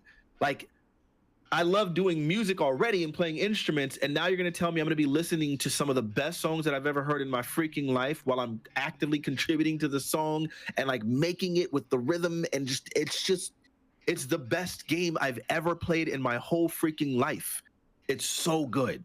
And it's challenging as freak. And you go into like a trance where you're just like playing and the world literally shuts out and it's just you and the notes and you're just keeping this rhythm and timing. You're seeing the just greats bar and you see like, it's just, there's nothing better video game wise than that in the world. It is the best game ever made. It is literally made for me. I don't know. I don't know. My family, they thought I was obsessed with it, and they really, that was like something where I went through a pretty hard time because they made me quit because they said they genuinely thought it was an obsession, called it a possession because weird spiritual stuff, and okay, it was wild. They had a whole intervention to stop me from playing it. It was gross, and I didn't need an intervention. I wasn't addicted to the game. I just loved it, and it was so gross. I still to this day say I gotta go back and play that freaking game. It's just my favorite thing. Like it was one of my favorite things on the planet. It's like, did you have a I'm setup? a musician. Did I have a setup? Yeah, or did you go to like Player One or something? I used to go to the arcade, but then the arcade closed down, and then I got a modded PS2 because that was the only way you could play because it was a Japanese game, and so I got a modded PS2, and I would just play the game there. I have a controller right now. Damn, that's pretty cool. You see, for those who don't know, we be playing some games. Some of us actually like more games than others. When I first discovered ITG, I actually didn't want to play fighting games. Like I would go to the arcade and be like, they're like, yo, you want to play Third Strike? I'm like, yo, after I spend like the next 2.5 hours dancing. Yeah. Like literally nobody, like even when I moved to West Coast, you wouldn't see me playing casuals. I would just be on ITG. Like, yep, 100%. I remember that. When we do Wednesday night fights or run backs, you would literally be there, you'd play your tournament match, and then go immediately to ITG and hit freaking One More Lovely and nonsense and be hitting crazy songs. I'm like, what is this dude doing? Because I'm good at music and rhythm games, but I was not that good at DDR. I quit In the Groove. So I quit DDR the second I discovered Beatmania. Right, I played DDR, and I was like, okay. I was like, it was Extreme at the time, Extreme 2 or whatever, and I'd gotten to a point where, no, this is before Extreme 2. This is during DDR Max 2, okay? Ooh. And I'd gotten to a point where I was like, at least like, I started playing doubles, and I could do like every song on doubles, all the heavies and all that stuff, and like I played the game and I liked it. They got a Beatmania machine, and I was always watching people playing it, but I never wanted to touch it. One day I downloaded BM98 on a PC. It was like an emulator, and I played it a little bit. It made sense to me, and I was like, "Oh, this is a music game, and I get to make this song." And it was just really easy. And so then I was like, "Okay, next time I go to the arcade, I'm playing it." I played $1 of Beatmania. It was 50 cents a game, and from that point on, I was like, "Oh, I'm not playing DDR anymore." And my health immediately deteriorated because I immediately stopped playing DDR, and I got crazy high blood pressure. It was 2002. He said his health deteriorated. Yeah, bro. Because look, again, I had no bills, I had no responsibility, and I was raised in poverty. So we didn't get to eat like fast food and stuff. My family, you had to eat only home-cooked meals because if you're buying home-cooked meals for 9 people in a household, it gets expensive. I mean, if you're buying fast food for 9 people in a household, it gets really, really expensive. So we only grew up with like home cooked meals, right? And so fast food was a treat. So I felt like when I got 18, I'm only eating fast food. So I'm eating 3 fast food meals a day, just the worst kinds of food. And I'm thinking I'm all right? But it's okay because I'm still all right because I'm playing the crap ton of DDR. So I'm still getting good exercise and I have to keep hydrating, whatever, right? Like that was OD, right? But then the second I quit Beatmania, is when I developed high blood pressure. Like literally within a month, it got to a point where like my chest would hurt. Like wearing a seatbelt, I would feel the pressure on my heart. If I had meat, I immediately would start feeling bad. Like I would start whatever. Like I couldn't have a soda. Any kind of soda would make my chest start hurting and like make me feel pressure on my chest. My blood pressure got out of this freaking world. DDR was saving my life. It was saving my life, bro, because I was eating so bad, but the DDR was like keeping me active so I wasn't dying. So then when I quit DDR for Beatmania, it almost killed me, bro. And then I had to like change my diet, and then it was just awful. It was awful. It's funny, Beatmania but it's is the not. best game of all time, but it almost killed me. The title should be called How Fnatic Almost Died. For sure, bro. That was so bad. Oh my gosh. It was awful. It was awful, man. Don't pick that. But yeah, and then I got into Beatmania, and eventually I like got to the point where I stopped eating as much meat. I started drinking like only water. I had to like really revamp my life because it was not good for me. But yeah, Beatmania was actually it was the best. It's funny, like two of the worst times in my life, like health wise, was when I first moved to California, right? Because I used to always go to Chinatown Fair, so I used to play like just nonstop DDR, ITG all the time, and so like when and that was the way I would work out, right? Because if I know I know a lot of the comments, or people that are gonna be thinking like, how the hell is that a workout? Just Google, all right? For you guys who don't actually know, Google the fastest songs in DDR and ITG. Just Google them. You'll see that a person who could play those songs could run a marathon. Just 100%. Just letting you guys know, right? So for sure. So for someone like me, who eats literal garbage, like literal, like I'm gonna go in my garbage right now, and that's my meal. All right. So like when I first moved, and I obviously I didn't have a car and I couldn't go anywhere, so I relied on people, right? And it's just like, dog, I'm just sitting here hating life, no gym, nothing, and I'm just like, if I didn't go to Wednesday night fights, I would like barely move a muscle, like the rest of the week. That's how like rough it was. So I had to like figure out like what to do. And then the second time was when I moved again from Seattle to Vegas. And like at that point, like all I really ate was just like I would freaking Grubhub, goddamn DoorDash, all of them, like every day, and I'm just stuck in this little like compartment of a room until I finally got like a gym membership, and I was like, all right, we can't be out here, So just letting you guys know, games, they're fun and all, but if you really sitting there like and then not going to the gym or not taking a break or not running afterwards, it's definitely rough. For sure, it's rough. Yeah, for sure. I think it's one of those things too, like, because I've always been kind of sedentary because I've always played games, but I've always been thin and had high metabolism, and so I've always fine until, again, when I started eating really badly, man, it was costing me. And even just recently when I got in with my fiance, when I first started dating her, I would always call her when I'd be done with my stream. Like I'd be like on stream debating. I was doing a bunch of panels at the time, and I would call her up and I would say, okay, well, whenever I'd go get food, I would call her up. So I'd be ordering my food, and I'd be saying like, oh yeah, let me get this Western double bacon cheeseburger. And at first, the first few times she didn't say anything. Eventually, she was just like, babe, like you're only getting fast food. Like I feel like, and she would be so concerned. She'd be like, oh my gosh. And then I would order the food and I'd be like, yeah, I'd like extra bacon on my double Western bacon deep fried burger. And she would just be like, oh my God, my heart. Oh no. And she would feel so bad. And so then eventually she was just like, I'm going to cook for you. I'm just going to meal prep. And she would buy a bunch of Tupperware. She bought a bunch of Tupperwares, like with like little compartments, and she would just cook for me. And she still does to this day. And so now I'm eating regular meals, because otherwise I would eat fast food 3 meals a day because I don't cook. Yeah, same thing, man. This life is rough. Yeah, so you need a wife. You need a wife, bro. But yeah, actually, speaking of the debating stuff, when did that start? After George Floyd. So this is because I know it was like semi recently, but I didn't know like how recent it was. So yeah, walk us through that. How did that happen?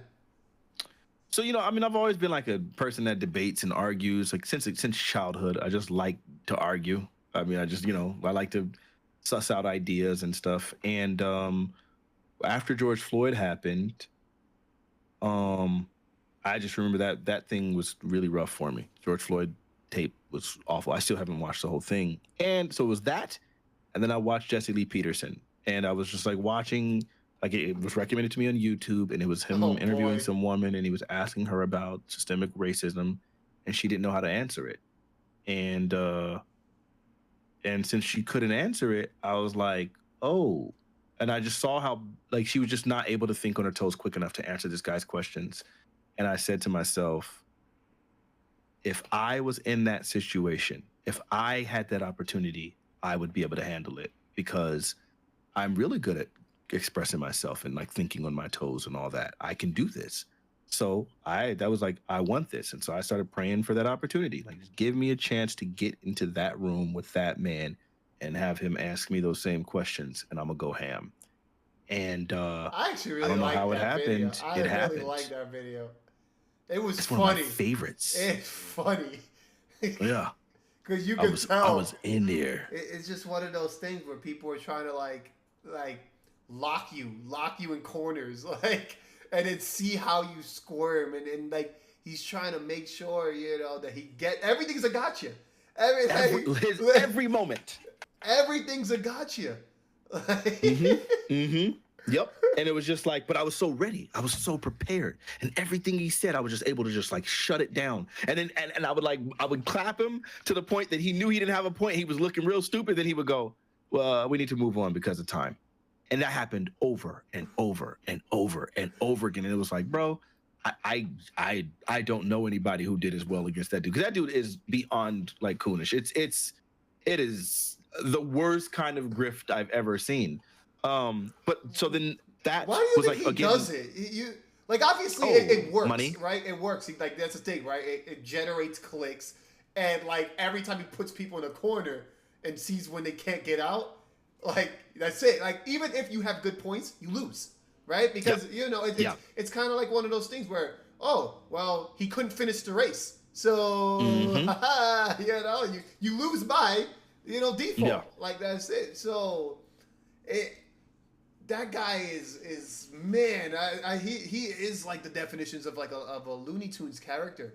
But it is a character. I want to be clear about that. I think that was the thing that I really liked, that my experience on the show was that because I was so chill and I responded to everything he said and didn't let him like rile me up and all that stuff, he kept saying more and more egregious things to try to get underneath my skin.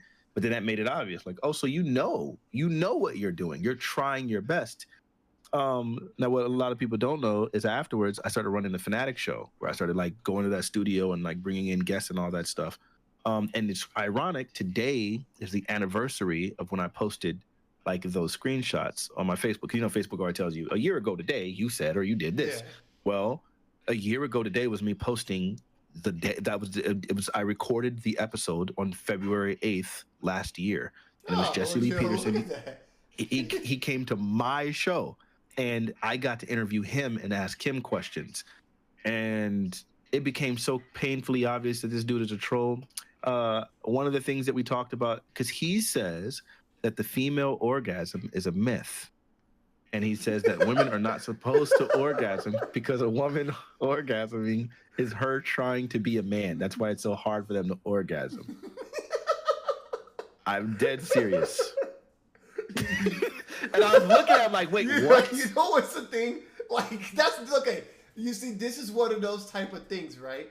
Where if I was sitting in a room with somebody who said that, I would be like, damn, he doesn't believe himself. Like, there's no way, So, like, right then and there, I would reach, like an epiphany, Like a goddamn light bulb pops up above my head where I'm just my man's really doing this on purpose. 100%. That's what I'm saying. This scumbag, he really doing this on purpose. Yeah, dude, 1,000,000,000%. It blew my mind. I was like, what? Okay, and here's the other thing. He doesn't come to the show by himself. He has like two people. He has his producer and another guy who's also on the show. Those two people also come with him. And those people are also like, when he's saying this stuff, and I'm like reacting like, bro, come on. He's laughing and they start laughing in the audience because they know it's foolish, right? And so then, of course, I start going along with it. And I told him, I was like, yo, okay, now I understand why you have all these anti-black views. You don't have black privilege. And he was like, what's black privilege? And then, I just had to leave. I had to leave that where it was. But my point being, I finally got where the disconnect is.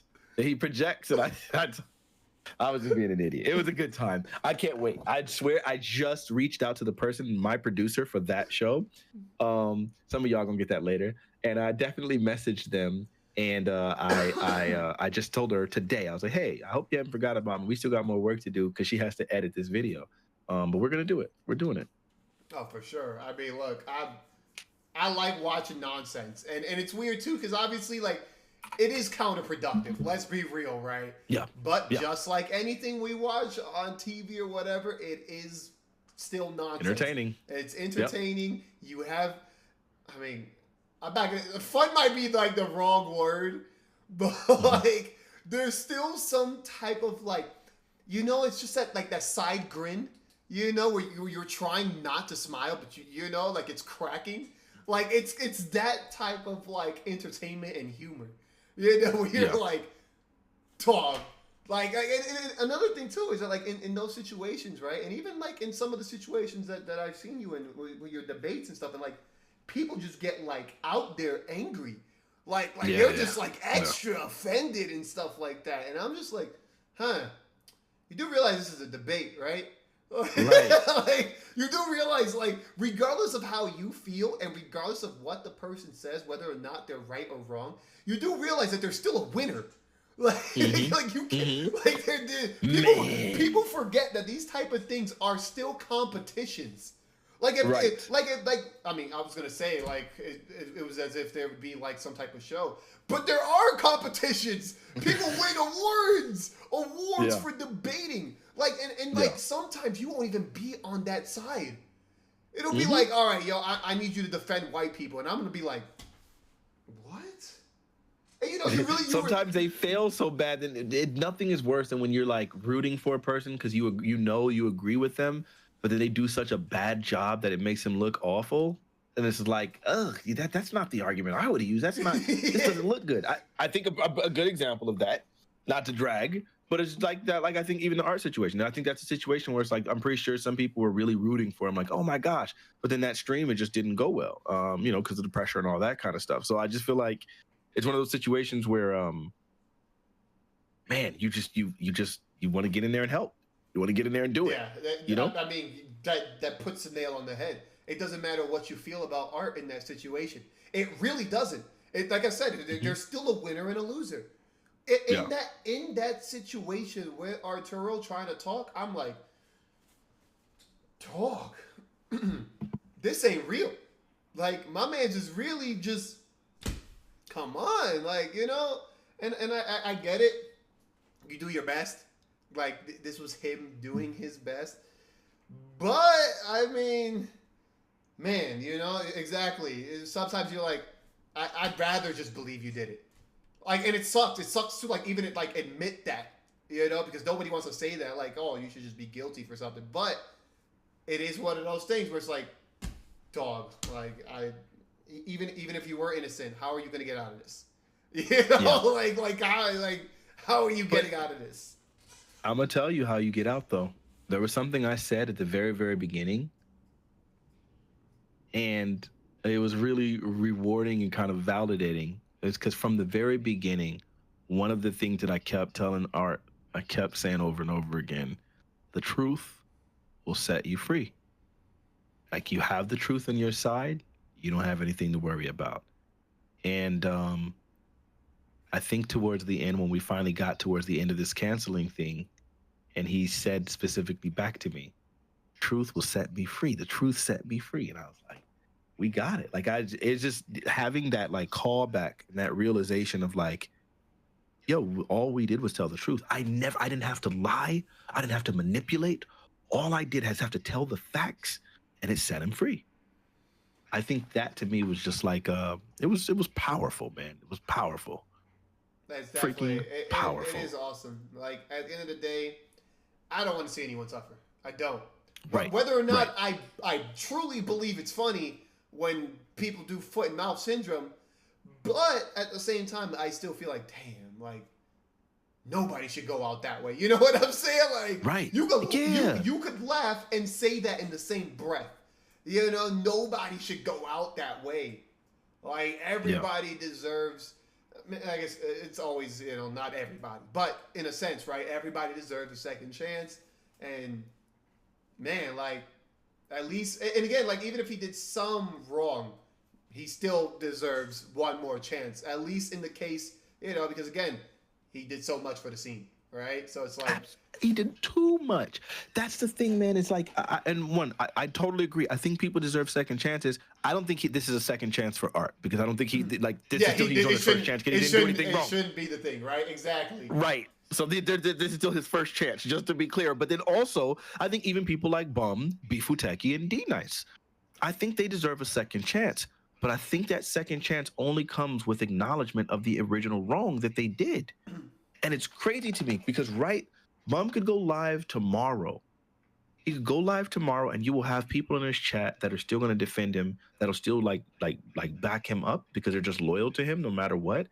And he's not going to walk that stuff back. He's going to maintain it. At least Bifuteki, he admitted a lot of the stuff that he said was wrong in the debate that him and I had before I ever even spoke to Art.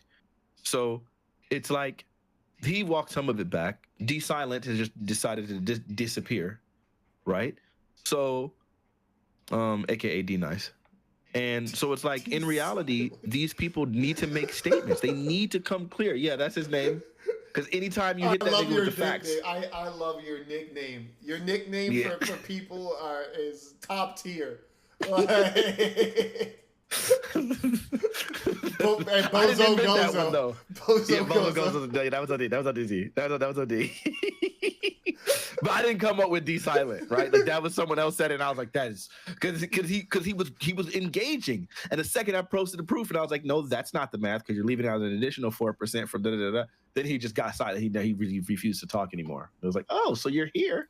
Then later on, when Rob TV was streaming, when him and I had the debate, he was in Rob TV's chat. So I was like, so you are here. So was Bifuteki. So like, see, y'all niggas are not done with the situation. You're just done dealing with a real one, because I hold niggas to the fire. I'm gonna say my piece. I'm gonna make sure that you don't just get to run away from it. And so that's why they're just like, nah.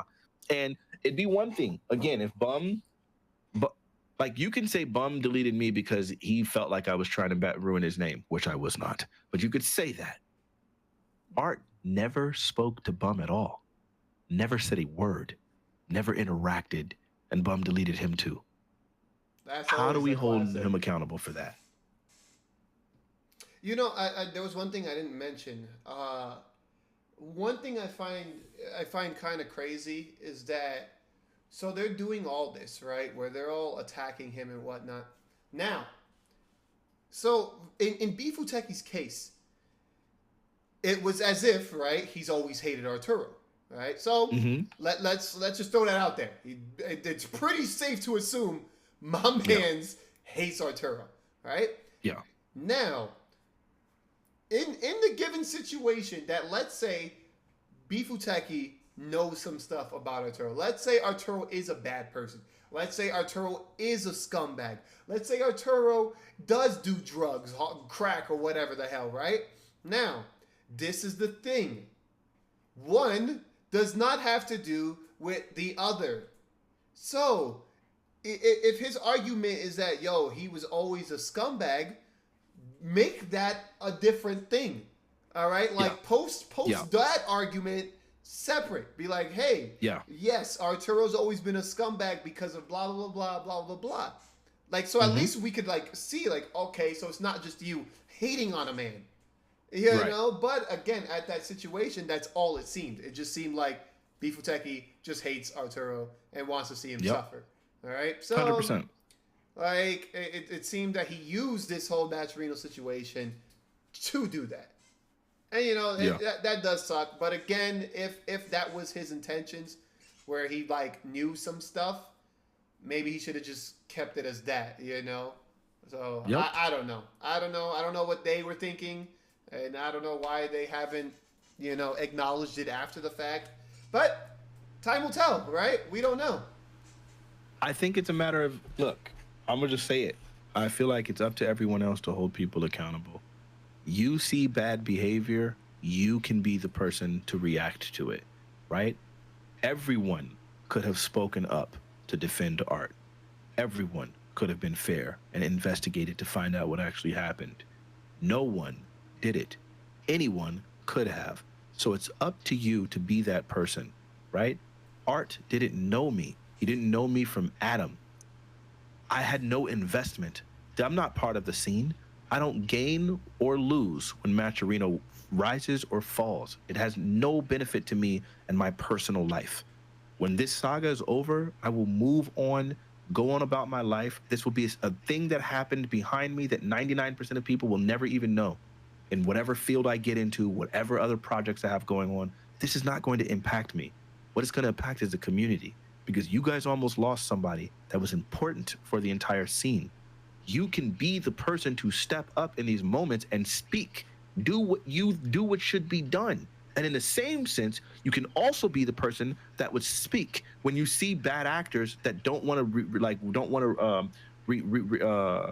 rescind their accusations, right? Like, they've never apologized, but then people will still hang out and just be like, oh, it's fine, that is it, that's life, that's whatever. And it's like, wait, no, you can make that choice. You can decide, I won't work with that person, because that's my mentality. If you refuse to apologize, I would never do business with you. I wouldn't. Yeah. And I've seen some people actually come forward with those statements and say, I will not work with these people. I'm gonna make sure my business is always separate from them. And I think that's the appropriate thing to do when we know something was wrong. If we're willing to cancel someone because of an accusation, we should be able to cancel someone when we realize that their accusation is false. Otherwise, that behavior will continue. How do you discourage bad behavior? By accountability and punishment. The proper punishment in this situation is to not do business with the people that did this, because that's heinous. You could have killed a man. You could have killed a man. We'd be having an entirely different situation. And I'm not trying to feel myself. I'm telling you, I really feel like we could have been in an entirely different situation if I didn't jump in there and start actively fighting for this man's life. Who knows where we would be right now?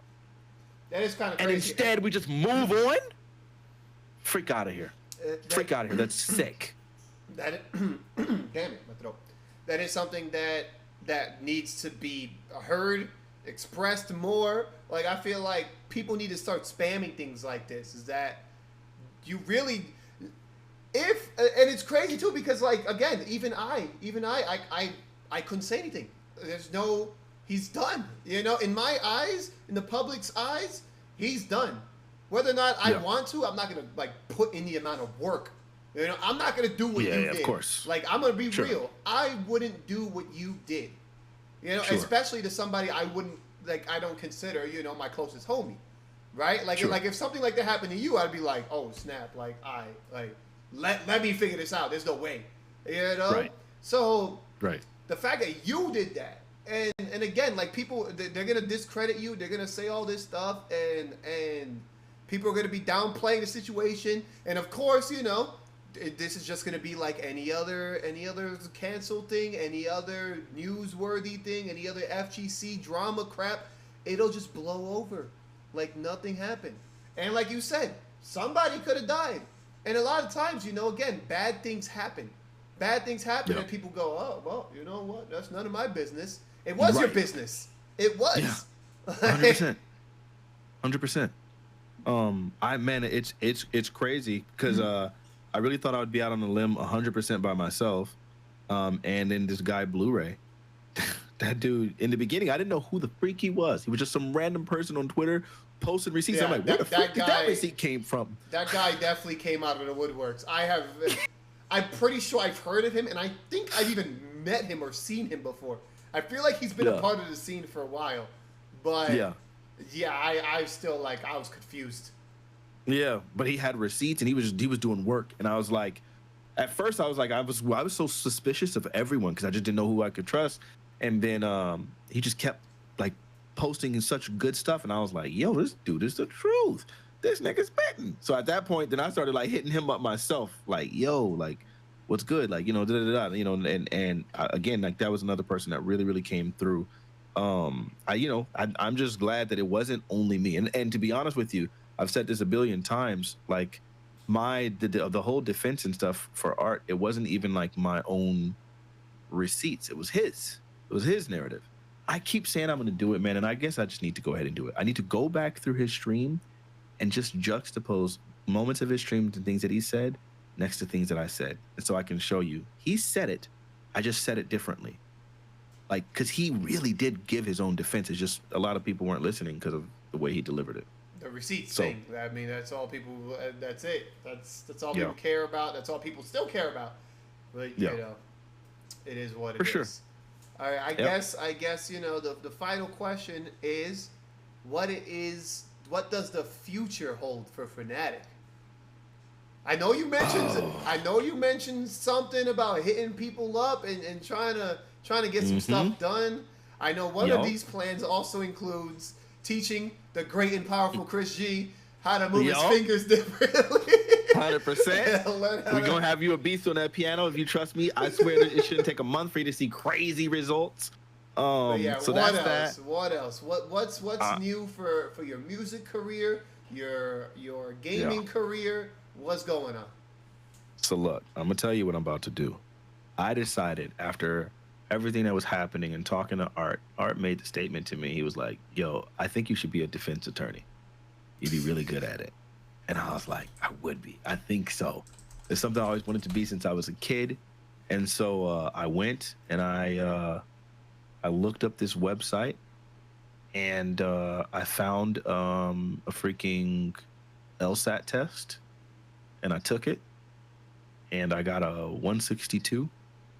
I just did it randomly one day. I was just like, oh, let me see what this LSAT's about. Someone told me, you know, the LSAT's all logic. And I was like, I love logic. I should be good at that. And I took it and I looked up what's required for law school. And that score is that's really all you need. You need a score like that. And then all you need is an AA. If you have a good enough score, you don't have to have a bachelor's. And that score is beyond good enough. So at this point, I'm just going to go back to school, go ahead and get my AA and finish that and then go straight to law school. I want to try to become a lawyer in 5 years. That's my goal. That's what I want to do. Are you serious about this? Is this like the Fnatic seal of approval? 100%. I'm going to do that. That is my goal in life. I think I should have done it a long time ago, and I think this was the biggest sign I could have gotten from this situation. Like, it was just like, why wouldn't I do this? Because I'm crazily passionate about like injustice, and like I hate it. I've always hated it. Always been the one to want to advocate and stuff like that. So it's like, why not just do that? That's something I'm good at, like parsing information and argumentation and like investigation. Like this. I think I should do it. I think that's so. And that score, the LSAT score was gross. Like for raw. 0 practice, 0 college, just did it. I think with practice, I should be able to get into like the top 90 percentile, top 95 percentile. So I think this is what I should do. I'm going to do it. Damn. Well, God damn. Are you going to be doing anything else? Any new albums coming out? Anything like that? Yeah, I'm still working on music. I'm definitely I got a new album that I'm probably start working on. I have some music projects also that I'm doing. I'm obviously trying to get married real soon. I just got engaged in October. Snap. Congratulations, buddy. Yeah, man. So I'm just moving forward in life. You know, I just got stuff to do, and I'm gonna try to get to it. Especially, you know, I'm getting up there. I'm not trying to wait too much longer. So yeah, I got engaged on my birthday in October, and we're trying to move this along quickly. Just let me know if you got the open bar. You know, let me know. No, I'm just kidding. you already know you're there. You already know you're there at that wedding, bro. You're one of the people that I just would not. I would not. There's very few people from the FGC that would be at my wedding. Justin Wong is one of them. For sure. I would be the same way. And it's weird. I've thought about this more than you would think, than anybody would think. I'm like, if I got married, and this is how I knew. I didn't really like that many people in the FGC. Yeah, sure. Because you know, it's one of those things, right? Where you have to ask yourself, like, hey, you know, like, who would come to my funeral? And you're like, let's go before that. Who would I allow at my wedding? You know, so it's definitely one of those things. Like, if I had a semi decent sized wedding, who would be allowed? Like, and I realized, wow, 99% of the the FGC I wouldn't even let stay outside of it. Yeah. No, I'm in the same boat. Like I'm not even kidding you. There's like extremely few. I'm thinking probably around 4 people that are like directly that are tied to the FGC that could even come, tops. Like it's crazy. But yeah, I think I got to work on that. You know, keep on building this relationship. We're doing okay. I think I got to do like the schooling thing. That's going to be really heavy, which means I'm going to have to do a lot of studying just to kind of test out of a bunch of classes. I just got to sharpen up. That's a lot, man. Yeah. That's some work. Yep. I hope to see Fnatic in the cap and gown and the suit afterwards. Damn, bro, you know that'll be my very first graduation. 100%, bro. That'll be my first. Look, I didn't graduate 7th and 8th grade. I didn't even do it. Okay, I didn't graduate like high school, like in a ceremony. I just tested out of it, right? So I've never had a graduation ceremony. Huh. So this would be my first graduation ceremony. Would be me getting this dang, this finishing law school. Damn, that's pretty cool, man. Definitely is pretty cool to hear, and I hope nothing but the most of success for you, man. You already know. Thank you, man. Thank you. And Art said thank you for having his back and just being like an awesome person that was willing to see both sides and not just immediately throw him to the wolves and not jumping into the dog pile. That was awesome of you to at least just withhold judgment. Like that's the most we could ask. You know what I mean? Like just withhold judgment until you know. So thank you. Thank you for even giving me the platform to even talk about this situation. And thank you for just being a friend over the years. From AGE days to AGE is the distant past thing, and we're still cool and carrying me in League of Legends games now, returning the favor. I remember when I was the nigga that was carrying and now I'm getting carried. Like, just thank you, bro. I genuinely appreciate you, and just for everything that you've been through. And it sucks that you got some of the bad rap that you did, but I've never joined in that cancel nonsense. I think you're an awesome person, and I obviously want the best of success for you, always. For sure, man. I definitely appreciate it. With that said, do you have any other shout outs? If you want to give your socials and all that stuff, obviously put them in the chat. And then also hit me up afterwards, Twitter, Discord, and I'll give all the links and stuff for the video tomorrow. Okay. But yeah. Thanks for coming on. Shout outs to F-Champ, for speeding the process up, and then we backtracking after he leaves. But 100%. Look, socials. I'm gonna tell you, everything is pretty much Mr. Fnatic. My Twitch is Mr. Fnatic. My Twitter is Mr. Fnatic. I think my Facebook is Mr. Fnatic. I know you stream pretty often, right? I was streaming pretty often. I kind of dialed it back a little bit, but I'm going to get back into it. This year, I said I would start streaming. That's why we got the camera provided by Jeff Phoenix and the mic provided by Low Tier God, and I'm trying to up the quality. And it's normally during the weekdays, and I'm going to try to get really a lot bigger at that. Obviously, the YouTube is Ask Fnatic. If you're not entirely full informed about the Matcherino situation, there is a playlist on the channel, Ask Fnatic, AskFanatiq, and that has all the Matcherino stuff on there, so you can see it from beginning to end and understand all of the details that have come forward. And I'm going to be doing the Fnatic panel starting next Wednesday. And it'll be a panel show where we talk about political discussions and social issues and all of that.